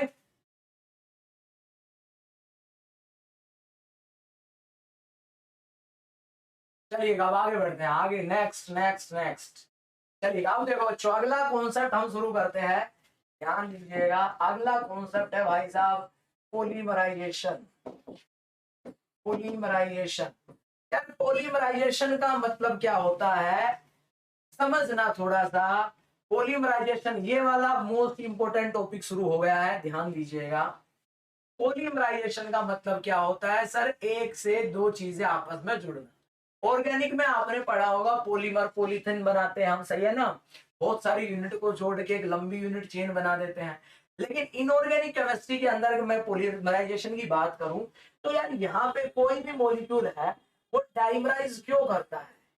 कोई भी मॉलिक्यूल डाइमराइज या फिर मैं बोलता हूं पॉलीमराइज क्यों करता है? भाई a molecule undergo डाइमराइजेशन बोल दिया, फिर मैं लिखता पॉलीमराइजेशन। क्यों करता है पॉलीमराइजेशन? बताओ भाई साहब, बताओ जल्दी से बताओ, कोई भी मॉलिक्यूल क्यों पॉलीमराइज करता है? क्या कंडीशन होती है? ध्यान दीजिएगा। तो अगर मैं बात करूं पॉलीमराइजेशन की, यार सिंपल सी ये बात है, अभी एग्जांपल हम देखेंगे आगे। पॉलीमराइजेशन करने की वजह क्या है? ड्राइविंग फोर्स क्या है? इसका ड्राइविंग फोर्स क्या है? कोई भी इनऑर्गेनिक के मॉलिक्यूल एक से दो क्यों डाइमराइज करते हैं, क्यों पॉलीमराइज करते हैं? तो भाई साहब एक ही काम होता है सर, ध्यान दीजिएगा, to complete its octet, to complete its octet. वो अपनी ऑक्टेट कंप्लीट करना चाहते हैं, उनके वैलेंस शेल में 8 इलेक्ट्रॉन नहीं है। या फिर दूसरी बात क्या होती है पॉलीमराइज करने की? ध्यान दीजिएगा, दूसरी कंडीशन ये मान लीजिएगा भाई साहब, to to overcome internuclear repulsion. ध्यान दीजिए, बेसिकली हाँ बिल्कुल सही कहा आपने भाई, उनके पास क्या है? उनके पास क्या है? इलेक्ट्रॉन डेफिशिएंसी है, इलेक्ट्रॉन डेफिशिएंसी है, इलेक्ट्रॉन डेफिशिएंसी है। वो हमारे पास आप देखोगे वो हमारे पास क्या करना चाहेंगे? एक से दो बनना चाहेंगे, सही है, और मोर स्टेबिलिटी, सही है। इतनी बात समझ गए आप लोग? जल्दी से बताओ बच्चों, इतनी बात आप समझ गए? चलिएगा अब सुनो, ध्यान देना। अब हमारे पास रास्ते क्या क्या है पॉलीमराइजेशन के, क्या क्या हम कैसे दो मॉलिक्यूल आपस में जुड़ सकते हैं, क्या क्या पॉसिबिलिटी हो सकती है? भाई साहब मेथड फर्स्ट, मान लो एसिड बेस रिएक्शन हो जाए, एसिड बेस रिएक्शन हो जाए। एसिड बेस रिएक्शन किसे कैसे सर, कैसे काम चलेगा, कैसे ऑक्टेट कंप्लीट हो जाएगी एसिड बेस से? देखो भाई साहब, देखो देखो देखो देखो, मान लो, मान लो अमोनिया घूम रहा है, मान लो अमोनिया घूम रहा है, CH3 बैठा है, बैठा है, इसके पास vacant orbital, valence electron 6। Species कैसी हो गई भाई साहब? स्पीसीज हो गई। अगर वैलेंस शेल 8 से कम होते हैं तो ऐसी स्पीसीज को हम क्या बोलते हैं? हाइपोवैलेंट बोला जाता है, हाइपोवैलेंट या सब वैलेंट, या फिर बोल दो less than octet. Less than octet हम पढ़ेंगे, एसिड बेस रिएक्शन में पढ़ेंगे। तो यहाँ पे इसके पास इलेक्ट्रॉन पेयर है, इसके पास वैकेंट ऑर्बिटल है, लो जी जुड़ गए, ये जुड़ गए। इन्होंने ये क्या बना लिया? इन्होंने ये आपके पास, ध्यान दीजिएगा, ये बन गया, इनके दोनों के बीच में बॉन्ड बन गया, कोऑर्डिनेट बॉन्ड बना दिया और दोनों ने अपनी ऑक्टेट कंप्लीट कर ली।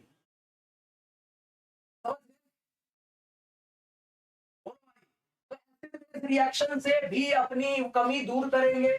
और क्या होगा? और क्या होगा? और क्या होगा सर? सर सर दूसरा हम देखेंगे ब्रिज बॉन्डिंग। दूसरा हम क्या देखेंगे? Bridge bonding. देखा होगा आपने ब्रिज बॉन्डिंग, कैसे ब्रिज बॉन्डिंग पढ़ेंगे? देखो जैसे एग्जांपल देखो, एग्जांपल देखो, PeCl2 होता है, सही है, ये हमारे पास कुछ ऐसा होता है जहां हाइब्रिडाइजेशन sp होती है, बेरिलियम के वैलेंस शेल में 4 इलेक्ट्रॉन है, फिर ये अपने आप को डाइमर में चेंज कर देता है, डाइमर में चेंज कर देता है, डाइमर में। अब डाइमर से भी काम नहीं चला, sp2 हाइब्रिडाइजेशन होती है डाइमेरिक फॉर्म में, फिर ये अपने आप को पॉलीमेरिक फॉर्म में चेंज कर देता है। तो ये क्या हो रहा है यार? ये दोनों के बीच में क्या बन रहे हैं? ब्रिज बन रहे हैं। ब्रिज बॉन्डिंग पूरा डिटेल में हम पढ़ेंगे, ब्रिज बॉन्डिंग पूरा हम डिटेल में पढ़ेंगे बच्चों। लेकिन उससे पहले मैं कह रहा हूं कोई भी मॉलिक्यूल है वो एक से ज्यादा पॉलीमराइजेशन किस वे में हो सकता है। अब मान लो ये दो से ज्यादा भी होगा, मान लो देखो ये भी हम देखेंगे, ये भी हम देखेंगे, ये भी हम देखेंगे, ये भी हम देखेंगे, ये ऐसे चलता जाएगा, ये चलता जाएगा ऐसे ऐसे ऐसे। तो यहाँ पे हमारा ये पूरा ब्रीज बॉन्डिंग से पूरा पॉलीमर ही बन गया, यानी कि पॉलीमरिक फॉर्म में है ये, यानी कि ये BCl2N की फॉर्म में है। तो यहाँ पे हाइब्रिडाइजेशन क्या होगी, sp3। अब ये कब कब कैसे होगा, किस कंडीशन में होगा, वो सारा हम पढ़ेंगे ब्रीज बॉन्डिंग में। समझा नहीं समझे? तो ब्रीज बॉन्डिंग से भी पॉलीमराइजेशन आपका हो रहा है, सही है, कर लोगे बच्चों। हाँ एक देखो, एक देखो, एक देखो, एक देखो, लो लो लो, नंबर 4 एक होता है बच्चों फ्री रेडिकल पॉलीमराइजेशन, एक होता है free radical polymerisation, free radical polymerisation. ये बच्चों आपने ज्यादातर पढ़ा होगा ऑर्गेनिक केमिस्ट्री। मैं बस ज्यादा नहीं, आपको यहाँ हमें ज्यादा नहीं पढ़ना है फ्री रेडिकल पॉलीमराइजेशन, कुछ भी हमें डिटेल में नहीं जाना है, हमें केवल एसिड बेस रिएक्शन पूरा डिटेल में पढ़ना है, वो काम आएगा ल्यूइस एसिड बेस रिएक्शन। दूसरी बात, हमें ब्रिज बॉन्डिंग पूरा डिटेल में पढ़ना है। अगर फ्री रेडिकल की बात करूं तो मैं आपके लिए यहाँ पे एक बात बता सकता हूँ यार, आप सबने पढ़ा होगा, याद करना भाई। अगर हम आप बात करें, ध्यान दीजिएगा, फर्स्ट रिएक्शन याद होगी भाई साहब, फर्स्ट रिएक्शन याद है आपको? अरे याद है या नहीं याद, जल्दी से बताओ मेरे को, पढ़ी होगी आप सबने ऑर्गेनिक केमिस्ट्री में।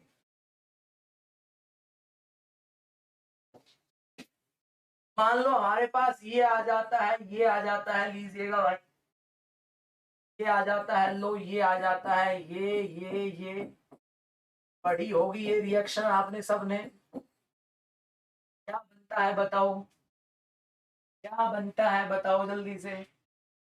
हाँ डायरेक्ट कपलिंग, डायरेक्ट कपलिंग, बताओ ये रिएक्शन पढ़ी होगी आपने। सर जी यहाँ से ना ये क्लोरीन चले जाते हैं और हमारे पास ना सर ये रेडिकल बन जाता है, ये रेडिकल बन जाता है, याद करो। अरे बोलो भाई, याद करो, याद करो सर, हमारे पास ये बन जाएगा। अब बच्चों क्या यहाँ से ये प्रोडक्ट आपका बनता है? नहीं सर, ये क्या बन गया, एंटी एरोमेटिक। एंटी एरोमेटिक कभी नहीं बनता। तो देखिए रेडिकल, दो रेडिकल आपस में क्या कर जाएंगे सर, ये दो रेडिकल आपस में ना डाइमराइज कर जाएंगे एक और कंपाउंड के साथ, यही कंपाउंड बन जाएगा। तो ये सब सिंपल पॉलीमराइजेशन है। अपनी स्टेबिलिटी को बढ़ाने के लिए या फिर ऑर्गेनिक में कई टाइप से आप फ्री रेडिकल पॉलीमराइजेशन रिएक्शन पढ़ते हैं, सही है। ये एरोमेटिसिटी में पढ़ी थी बच्चों हमने, डाइमराइजेशन, समझे या नहीं समझे? बोलो भाई, कर लोगे? चलिएगा। तो ये हमारे पास सारे केस होते हैं, और मे भी हाँ एक केस और आपके पास हो सकता है भाई, मे भी डायरेक्ट कपलिंग हो जाए, डायरेक्ट कपलिंग हो जाए। तो ओवरऑल डाइमराइजेशन में हमारे पास कॉन्सेप्ट आएगा, पॉलीमराइजेशन में ब्रीज बॉन्डिंग का कॉन्सेप्ट आएगा। ब्रीज बॉन्डिंग पूरा डिटेल में पढ़ेंगे। यहाँ पे हमें एक एसिड बेस रिएक्शन पढ़ना, एसिड बेस रिएक्शन, इन दो टॉपिक को हम पूरा डिटेल में कवर करेंगे। ये दोनों इंपॉर्टेंट हमें पढ़ने हैं for our main group chemistry, कर लोगे? तो ये दो टॉपिक हमारे चलेंगे, सही है।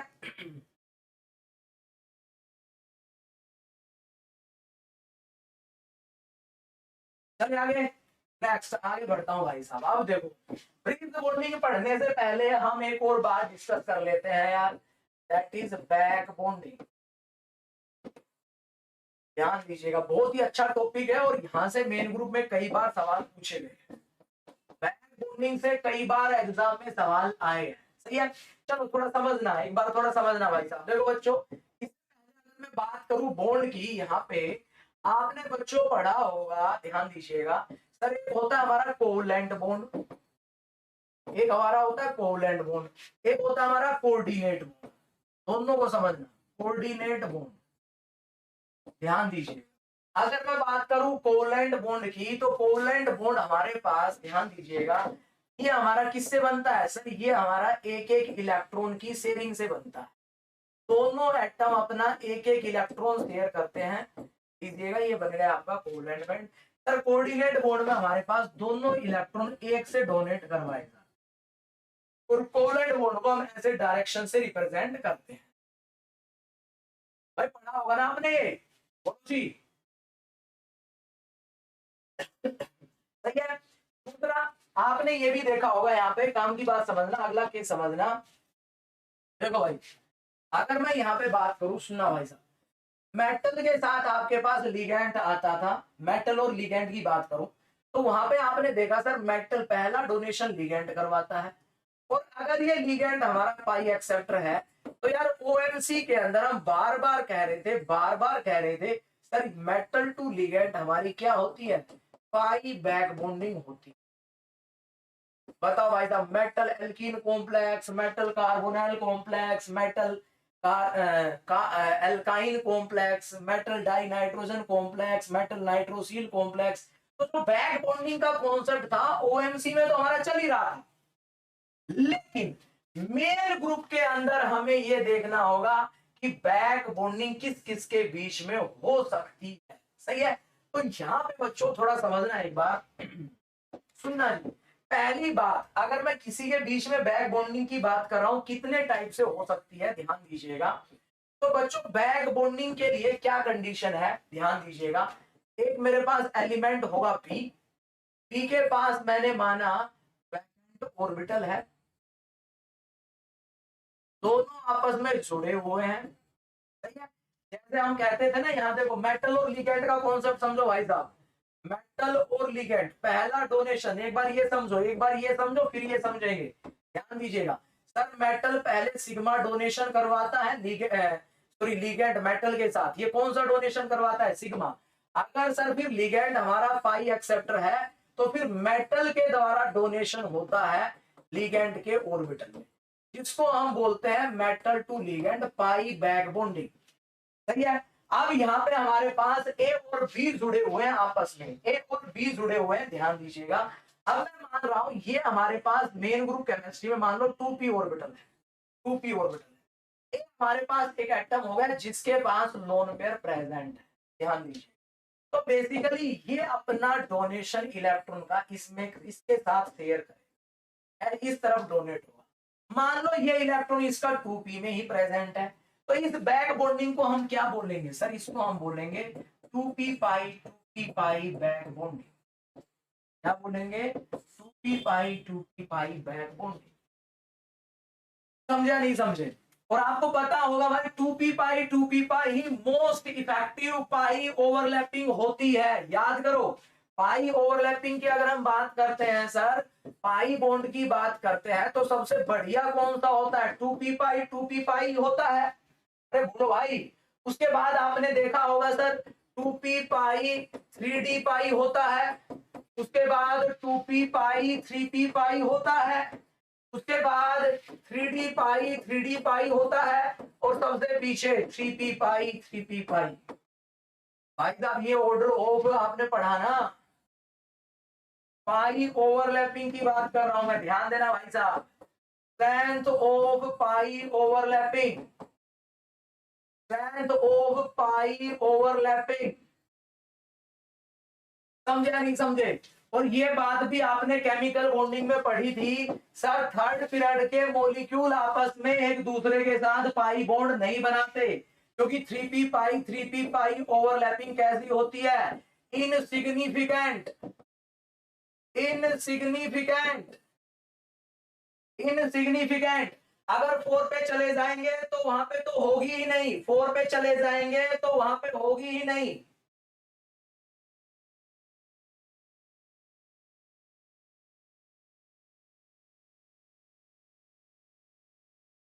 समझे नहीं समझे। तो अब यहाँ पे मेजरली हमारे पास देखो कौन कौन सी आपको मेनली देखने को मिलेगी, तो कौन कौन सी हम पढ़ते हैं, 2p पाई तो सबसे बढ़िया होगी भाई, 2p पाई सबसे बढ़िया। उसके बाद 2p पाई 3d पाई मिल जाए ये, उसके बाद 2p पाई 3p पाई, यही हमें पढ़नी है, यही हमें पढ़नी है। 3p पाई आपने पढ़ा था सर, ये इनसिग्निफिकेंट होते, ये इनसिग्निफिकेंट होती है। सही है। अब सुनो भाई साहब, बैक बॉन्डिंग के लिए क्या कंडीशन जरूरी है, क्या कंडीशन जरूरी है।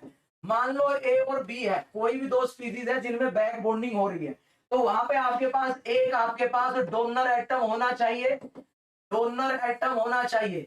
डोनर एटम का मतलब ये है इस एटम के पास must have non bonding electron pair. और दूसरा जो एटम है वो हमारे पास कैसा होना चाहिए सर, दूसरा हमारे पास एक्सेप्टर एटम होना चाहिए, एक्सेप्टर एटम। एक्सेप्टर एटम का मतलब क्या है सर, इसके पास must have vacant orbital. Metal की तरह ही बिहेव हो रहा है यहाँ पे। वहां पे हम क्या कहते हैं, metal to ligand pi back bonding होती है कब, जब लिगेंड हो पाई एक्सेप्टर, यानी कि लिगेंड के पास लो लाइंग लुमो हो। यहाँ पे केवल हमें एक ही बात देखनी है सर, हमारे पास यहाँ पे जो सराउंडिंग जो सेंट्रल एटम जो है उसके पास, आपके पास सराउंडिंग एटम जो है उसके पास वैकेंट ऑर्बिटल होना चाहिए। सही है बच्चों, चलिएगा मोस्ट इंपोर्टेंट बात लिख देते हैं आप, ये लिख देते हैं कंडीशन। कंडीशन देखो एक एक बात को अच्छे से समझना है। Condition for back bonding, back bonding की कंडीशन क्या है। पहली बात तो देखो भाई साहब ध्यान दीजिएगा, lone pair present on donor atom, donor atom पे लोन पेयर प्रेजेंट होना चाहिए, vacant orbital available on, vacant orbital available on acceptor atom, इसकी तरफ बैक डोनेशन हो रहा है। तीसरी बात, inter electronic, inter electronic repulsion भी प्रेजेंट। भाई मॉलिक्यूल में जहां से इलेक्ट्रॉन का डोनेशन करवा रहे हो उसमें इंटर इलेक्ट्रॉनिक रिपल्सन भी होना चाहिए, तभी वो अपने इलेक्ट्रॉन डोनेट करेगा। और नंबर 4 बात भाई, compound should be covalent, compound should be covalent. अब सारे एग्जांपल सारे केस देखेंगे भाई साहब, बैक बॉन्डिंग के लिए ये 4 कंडीशन होनी चाहिए। अगर कंपाउंड आयनिक हो गया तो फिर वहां बैक बॉन्डिंग कहां होगी भाई साहब, वहां तो आयनिक बॉन्ड होंगे।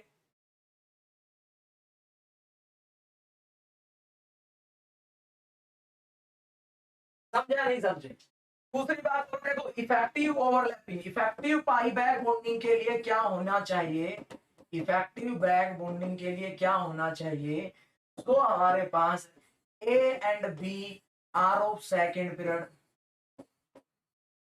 इफेक्टिव बैक बॉन्डिंग के लिए भाई ए और बी क्या होने चाहिए, या तो सेकेंड पीरियड के हो। क्यों, क्योंकि सर 2p पाई सबसे बढ़िया होता है, 2p पाई सबसे बढ़िया होता है। या फिर एक हमारा कहां से आ जाए, सेकंड से, और बी हमारा कहां से आ जाए, थर्ड से। ये कंडीशन होनी चाहिए। या ऐसा भी हो सकता है जो आपके पास दोनों में से अलग अलग आए। तीसरी कंडीशन, अगर दोनों हमारे पास थर्ड के आ गए, ए बी थर्ड का आ गया, बी बी थर्ड का आ गया, क्या कहोगे सर जी, नॉट सिग्निफिकेंट, क्योंकि यहां हमारे पास क्या बनेगा, 3p पाई। और ये ऑब्जर्व किया गया है, आपने पढ़ा होगा, जैसे एग्जाम्पल के रूप में आपने देखा होगा, सल्फर, सल्फर की बात की जाए तो सल्फर जैसे ऑक्सीजन है O2 की फॉर्म में एग्जिस्ट करता है, पाई बॉन्ड बना लेता है। नाइट्रोजन है N2 की फॉर्म में एग्जिस्ट करता है, पाई बॉन्ड बना लेता है। थर्ड पीरियड के एलिमेंट आपने देखे होंगे, उनके वो खुद के साथ और किसी और ग्रुप के साथ रेयरली पाई बॉन्ड बनाते हैं, यानी खुद वाले सीरीज में सल्फर सल्फर के साथ रेयर बनाता है। समझा नहीं समझे। जैसे सल्फर एग्जिस्ट करता है एज ए S8 क्योंकि वो सिग्मा बॉन्ड बनाना पसंद करते हैं। फोस्फोरस थर्ड पीरियड का एलिमेंट है, P4 की फॉर्म में एग्जिस्ट करता है, वो भी वहां सिग्मा बॉन्ड बनाने की कोशिश करता है। सही है। तो बच्चों these are all main points for, फिर से एक बार देख लीजिएगा, अच्छे से पढ़ लीजिएगा, नोट कर लीजिएगा, एक एक पॉइंट को अच्छे से पढ़ लीजिएगा बच्चों। Lone pair present on donor atom, vacant orbital present on, vacant orbital available on acceptor atom, inter electronic repulsion present, compound should be covalent.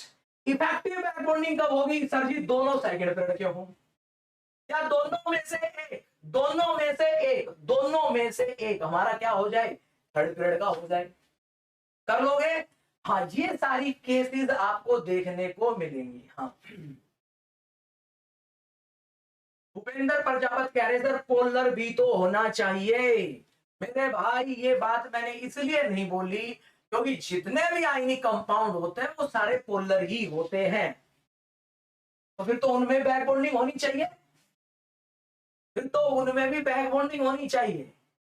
Polarity का केस आएगा एक जगह ही जहां पे हमें थोड़ा देखने को मिलेगा। और वैसे भी यार आपके पास दो एटम है, उनमें किसी में भी इंटर इलेक्ट्रॉनिक रिपल्सन हो रहा होगा, वहां इलेक्ट्रॉन ज्यादा होंगे, तो दोनों के बीच में इलेक्ट्रोनेगेटिविटी का डिफरेंस तो रहेगा ही, इलेक्ट्रोनेगेटिविटी का डिफरेंस तो रहेगा ही। सही है, तो ध्यान रखना। देखो भाई, अब हमसे पेपर में पूछेगा, देखो शुरुआत करते हैं हम। देखो, और दूसरी बात, फोर्थ पीरियड के ऑनवर्ड्स कोई भी बैक बॉन्डिंग नहीं जाती है, कोई कंपाउंड बैक बॉन्डिंग नहीं करता है। हाँ, करेंगे जो भी एग्जांपल होंगे, जो फोर्थ पीरियड के एलिमेंट बैक बॉन्ड बनाएंगे, पाई बैक बॉन्डिंग करेंगे, वो सब हम पढ़ेंगे। सही है, चलिएगा। थर्ड पॉइंट कह रहे हैं, थर्ड पॉइंट।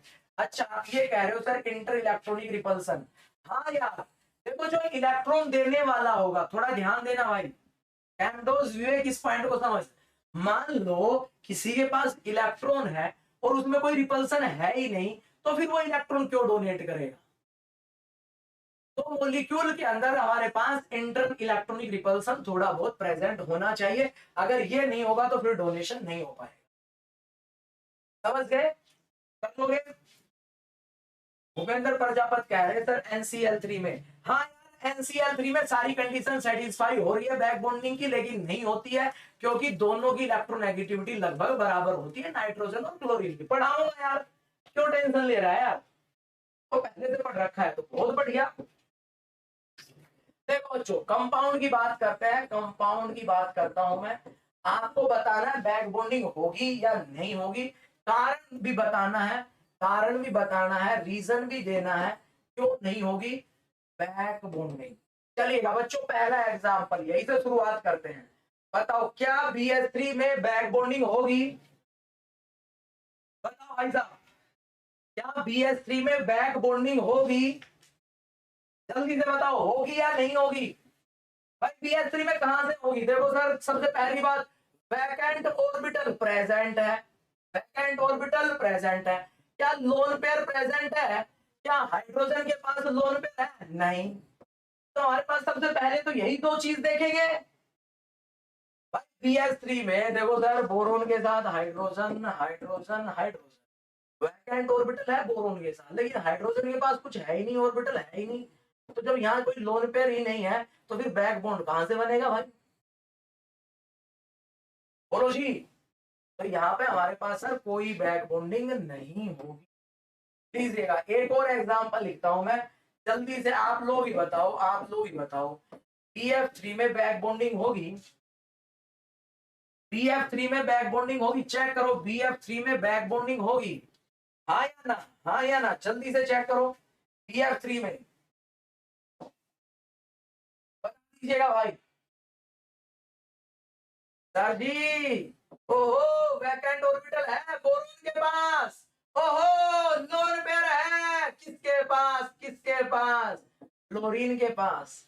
अरे सर, और खास बात, खास बात, ये भी सेकंड पीरियड, ये भी सेकंड पीरियड। और सर सेकंड पीरियड तो बैक बॉन्डिंग में धूम मचा देता है, सबसे बेहतरीन पाई ओवरलैपिंग होती है यहाँ पे, होगी यहाँ तो।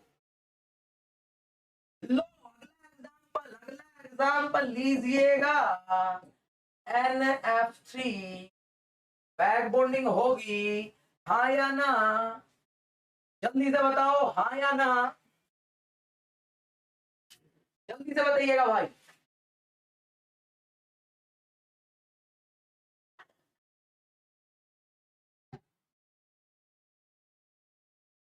हाँ या ना?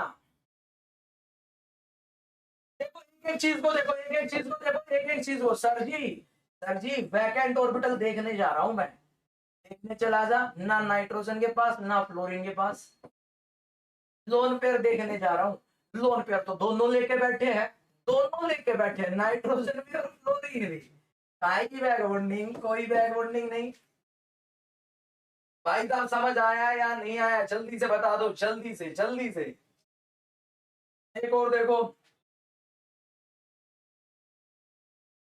PCl3, PCl3। हाँ PCl3 में देखो जल्दी से यार, जल्दी जल्दी करो, जल्दी जल्दी। बस आप कमेंट करते चलो। फोर्थ फिफ्थ है हमारे पास CH4, सिक्स है हमारे पास दैट इज CF4। आप तो बस देखते हुए चलो। BBr3, BBr3,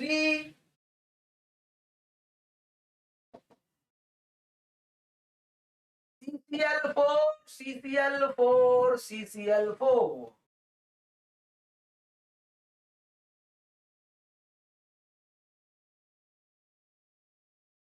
PCl3 होगी होगी होगी, कौन सी? 2p पाई 3p पाई होगी बैक बॉन्डिंग। यहाँ पे CH4 no back bonding, CF4 no back bonding. BBr3 होगी, पार्शियल होगी, बहुत कम होगी भाई साहब, क्योंकि 4p का हमारे पास साइज क्या हो जाएगा, बड़ा हो जाएगा। CCl4 होगी नहीं, क्योंकि बैक एंड ऑर्बिटल नहीं है ना भाई साहब। CF4 में होगी। अरे CF4 में कहां से होगी भाई? CF4 में कहां से होगी?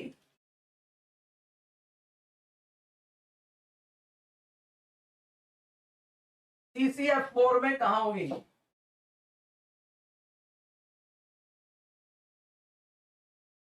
कर लोगे?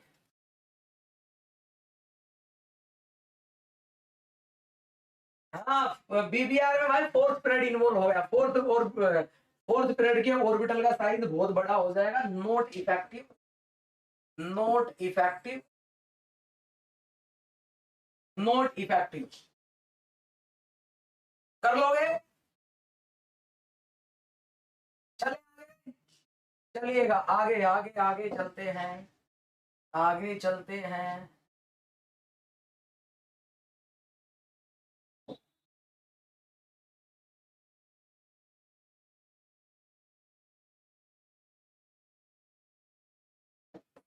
और एग्जांपल देखो, नेक्स्ट आगे देखते हैं, एक और एग्जांपल देखो भाई।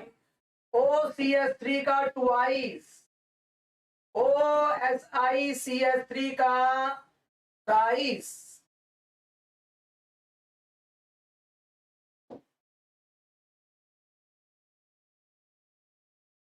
बताइएगा भाई साहब, इन दोनों में बताइएगा, ये दोनों मोस्ट इंपोर्टेंट एग्जांपल है।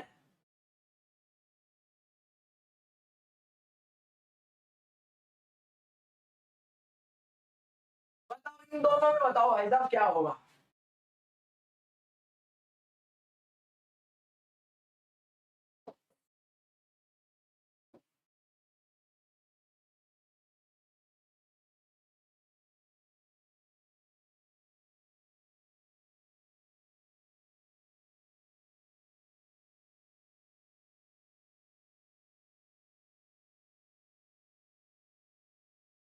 जल्दी से बताओ भाई साहब।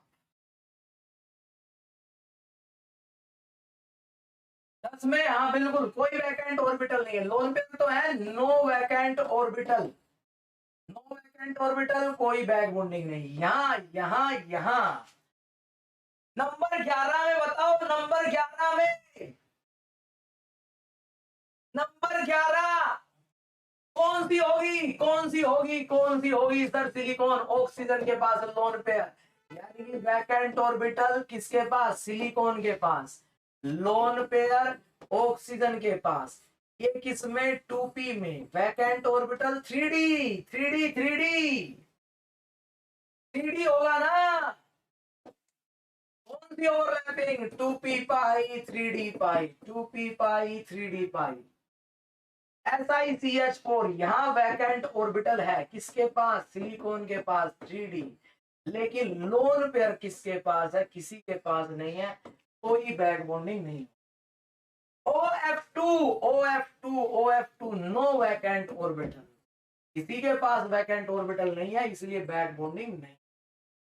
OCl2, लास्ट वाले में बताओ भाई साहब, OCl2 में होगी या नहीं होगी? OCl2 में होगी या नहीं होगी, ये जल्दी से बताओ।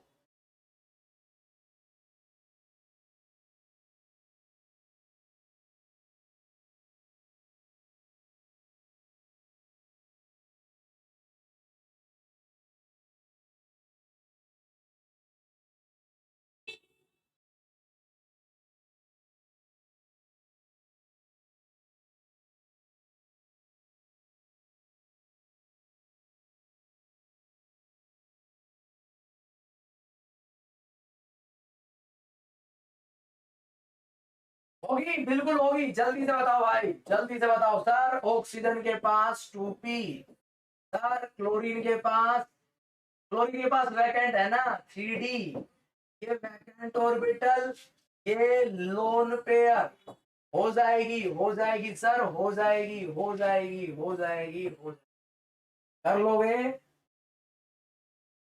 चलिएगा, एक और देखो, एक और देखो, एक और देखो, एक और देखो, एक और देखो, एक बात और देखो बच्चों। हाँ, इनमें बताओ भाई साहब, AlCl3, AlBr3, AlF होगी या नहीं होगी? NaCl, जल्दी से बता दो भाई साहब, बैक बॉन्डिंग होगी या नहीं होगी? इनमें से किसमें बैक बॉन्डिंग होगी? जल्दी से बताइएगा, किसमें बैक बॉन्डिंग होगी इन एग्जांपल्स में, जल्दी से कमेंट कीजिएगा। बड़ा ही बढ़िया कॉन्सेप्ट है, आपसे पूछ ले in which of the following back bonding occur, और आप भाई साहब क्या जवाब दोगे, देख लो आप।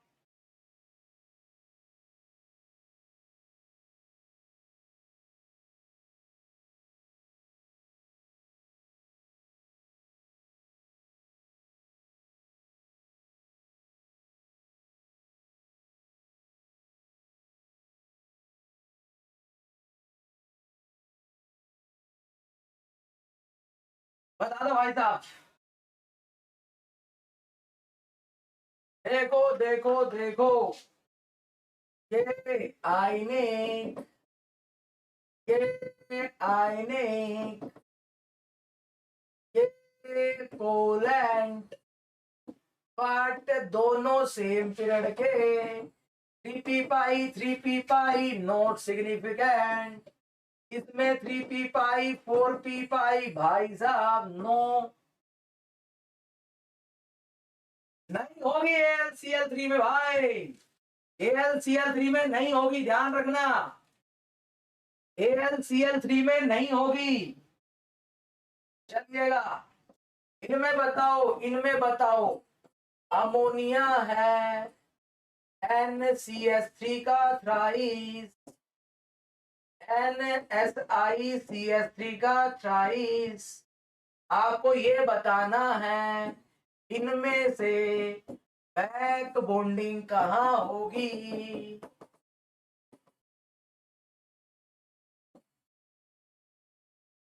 बैक बॉन्डिंग किसमें होगी?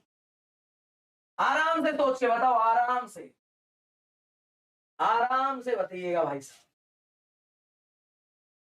बैक बॉन्डिंग कहाँ होगी?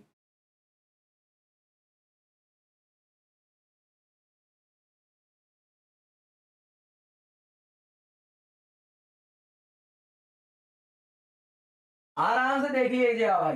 यार बैक बॉन्डिंग के लिए दो ही चीजें देखनी है बच्चों, सर एक तो वैकेंट ऑर्बिटल हो और एक हमारे पास लोन पेयर हो, तो फिर बैक बॉन्डिंग हो जाएगी, तो फिर बैक बॉन्डिंग हो जाएगी।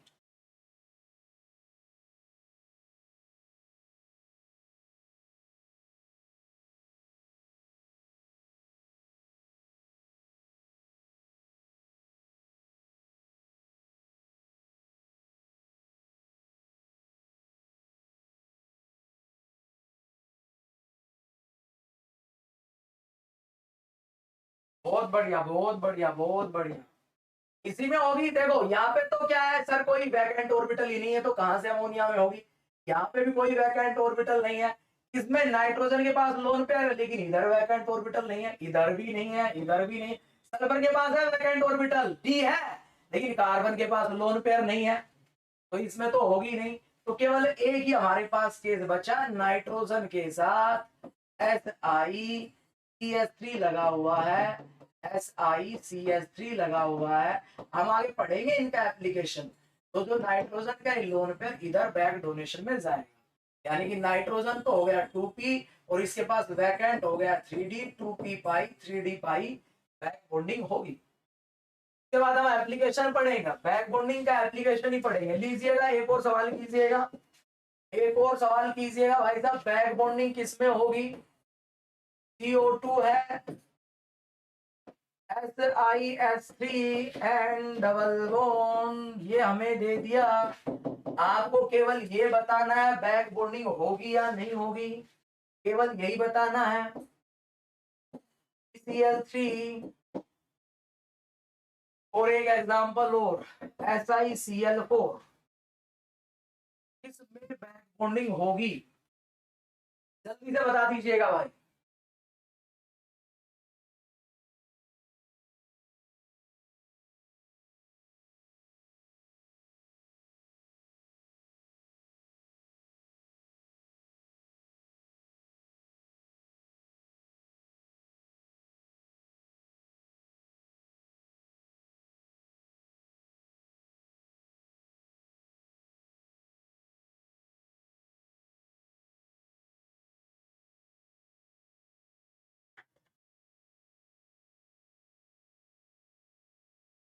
बहुत बढ़िया भूपेंद्र, शुभेंदु, हरीश, माधवी, बहुत बढ़िया, सब बच्चों ने सही बताया है।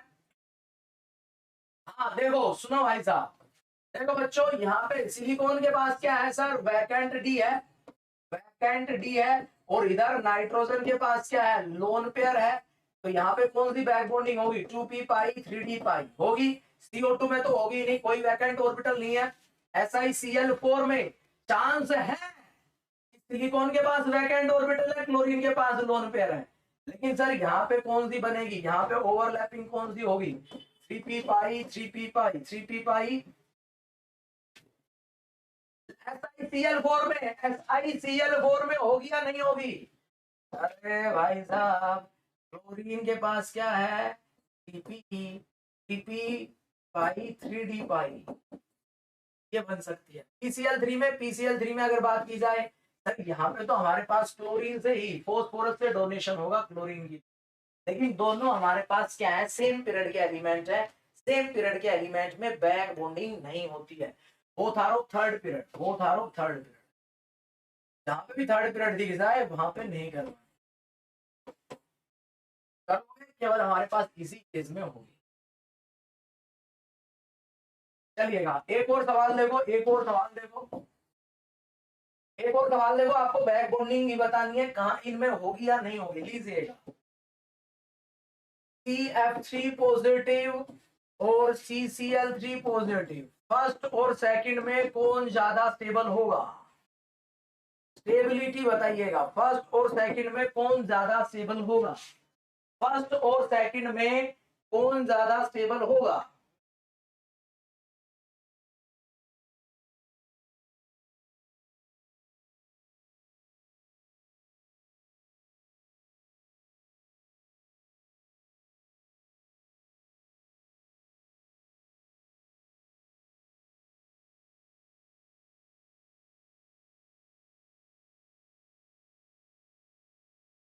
जल्दी से बताओ भाई।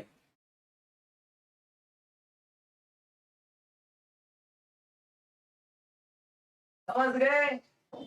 देखो देखो देखो देखो देखो, सर कार्बोकैटायन है, वैकेंट ऑर्बिटल है, बैक बॉन्डिंग होगी 2p पाई 2p पाई।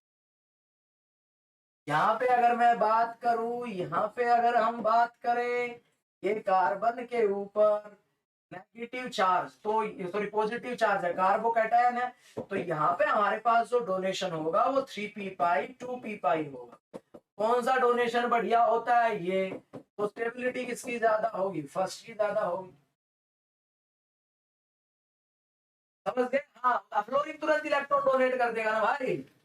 और वैसे भी ओवरलैपिंग जो हो रही है वो हमारे पास किसकी ज्यादा हो रही है भाई, यहाँ पे 2p पाई है, यहाँ 2p पाई 3p पाई है। चलिएगा एक और सवाल देखो, एक और सवाल देखो, आगे बैक बॉन्डिंग के एप्लीकेशन भी पढ़ेंगे।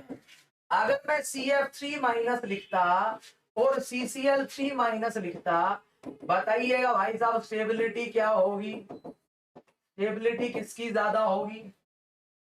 अब बताओ जल्दी से, स्टेबिलिटी किसकी ज्यादा होगी, जल्दी से बताइएगा, जल्दी से बताइएगा स्टेबिलिटी किसकी ज्यादा होगी, जल्दी से बता दीजिएगा स्टेबिलिटी किसकी ज्यादा होगी।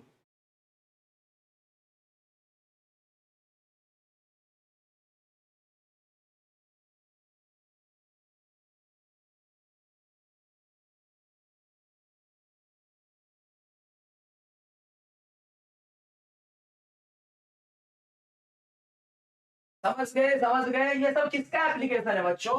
ये सब बैक बॉन्डिंग का एप्लीकेशन सर। यहाँ पे मुझे पता है, अगर मैं देखूंगा तो यहाँ पे देखो वैकेंट ऑर्बिटल किसके पास प्रेजेंट है, वैकेंट ऑर्बिटल सर क्लोरीन के पास। कौन सा? 3D। लोन पेयर किसके पास है? कार्बन के पास। तो किस में है ये? 2p में। तो कौन सी ओवरलैपिंग हो जाएगी? 2p पाई 3d पाई। तो नेगेटिव चार्ज यहाँ डी चला जाएगा, स्टेबलाइज होगा। लेकिन यहाँ पे हमारे पास क्या है सर, यहाँ पे vacant orbital, no vacant orbital, तो इसलिए ज्यादा स्टेबिलिटी इसकी बन जाएगी भाई साहब।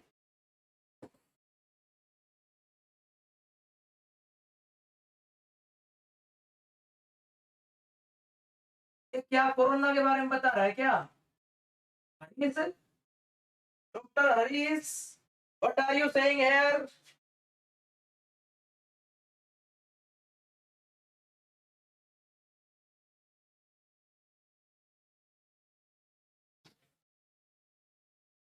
भाई साहब किसी को कोई दिक्कत हो ना तो अपने यहाँ इसमें यूट्यूब परिवार में एक डॉक्टर भी है, और ये पता नहीं क्या ही लिखता रहता है।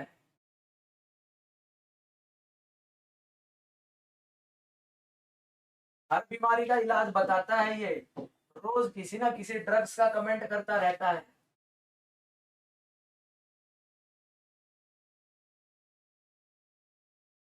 रितेश कह रहे हैं सर आप लॉकडाउन में मोटे हो गए। हाँ भाई बहुत भारी हो गया, खा खा के ना बहुत भारी हो गया। चलो बहुत बढ़िया, कर लोगे? हाँ यार देखो, अब एक केस देखो, एक सवाल और देखो, एक और सवाल देखो, एक सवाल बस लास्ट। NCl3, NCl3 देखो बच्चों, यहाँ पे अगर हम बात करें ना NCl3 में, तो देखो क्लोरीन के पास वैकेंट ऑर्बिटल है 3D वैकेंट ऑर्बिटल, और नाइट्रोजन के पास 2p में है भाई साहब लोन पेयर। बैक बॉन्डिंग की all condition are satisfy, back bonding all condition are satisfy. लेकिन यहाँ पे दिक्कत ये हो गई भाई साहब, दिक्कत ये हो गई कि नाइट्रोजन और क्लोरीन की जो इलेक्ट्रोनेगेटिविटी है वो लगभग 3 के बराबर ही है, नाइट्रोजन एंड क्लोरीन। तो अब दोनों सैचुरेट हो गए एक दूसरे से, दोनों एक दूसरे की तरफ इलेक्ट्रॉन ट्रांसफर नहीं कर पाएंगे, सही है ना? तो इसलिए ध्यान रखना यहाँ पे कोई हमारे पास NCl3 में नो बैक बॉन्डिंग। तो जो प्रजापत्र क्या नाम था, कह रहे थे सर पोलैरिटी की कंडीशन जरूरी होती है। तो बच्चा पोलैरिटी में अगर ज्यादा पोलर आ गया तो आयनिक बन जाएगा, सही है ना? तो हम ये कह सकते हैं जहां पे अगर कोई दो एटम जिन जहां पे आपके पास इस केस को एक्सप्लेन करने के लिए रीजन दिया हुआ है, सही है ना, तो बैक डोनेशन नहीं हो पाएगा, सही है। मान लो मेटल लिगेंड को देता है, तो आपको पता है लिगेंड के पास वेज खाली जगह है तो डोनेट करता है। लिगेंड मेटल को देता है, इसके पास खाली जगह है तो भी डोनेट करता है। और हम पढ़ते हैं कोऑर्डिनेशन कंपाउंड के अंदर, हम कोऑर्डिनेशन मेटल के ट्रांजिशन कॉम्प्लेक्स की बात करते हैं, वहां पे हमेशा कोवलेंट बॉन्डिंग की बात करते हैं। कोऑर्डिनेट बॉन्ड आपका कोवलेंट बॉन्ड ही है।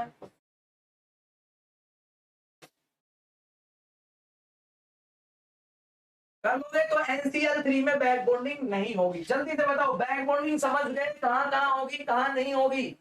सारे एग्जाम्पल क्लियर है?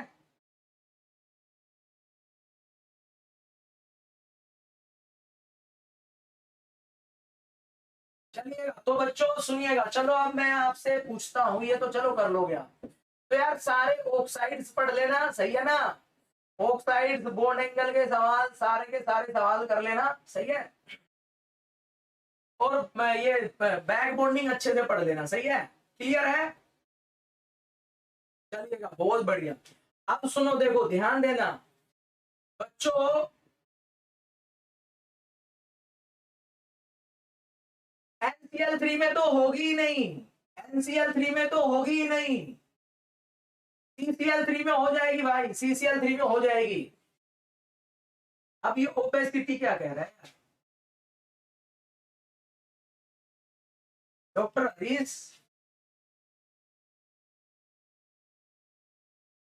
एक मजे ले रहा है कमेंट कर करके।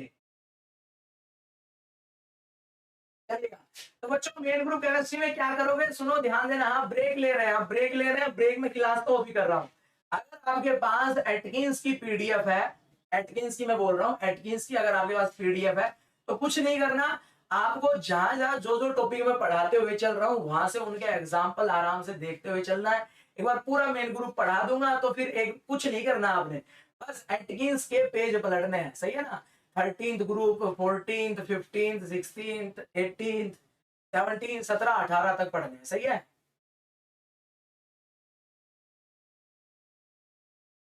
नहीं नहीं नहीं नहीं नहीं नहीं, फिर तो मामला बिगड़ ही जाएगा भाई।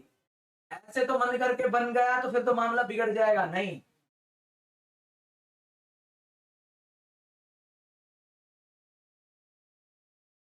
चलिएगा भाई, खाते पीते घर के हैं, मोटे तो होंगे, इसमें क्या है, इसमें क्या है। हाँ पीडीएफ आपको मिल जाएगी, सही है। इसमें क्या है, हरीश भाई हरियाणा के ना, हरियाणा के बंदे सारे ऐसे ही होते हैं। अच्छा एटकिंस का पीडीएफ भेज दूंगा, टेंशन मत लो, टेंशन मत लो। और ये मजे लेने लगे, मजे लेने, ये चिल कर रहे हैं। ऑफलाइन बैठा होता ना तो मैं भी मजे लेता तेरे, अब घर बैठ के मजे ले रहा है ये। चलिएगा, थैंक यू सो मच बच्चों, पढ़ते रहिएगा, बहुत बढ़िया। सही है, तो याद रखना है जितने भी इंपॉर्टेंट सवाल करवाए पीडीएफ आपके पास आ जाएगी। और कल कल मजा आएगा, कल मजा आएगा, कल हम बड़े बड़े लेक्चर पढ़ेंगे, केसेस पढ़ेंगे, ब्रीज बॉन्डिंग और बैक बॉन्डिंग कल हम अच्छे से खत्म करेंगे। चलिएगा। अच्छा अच्छा,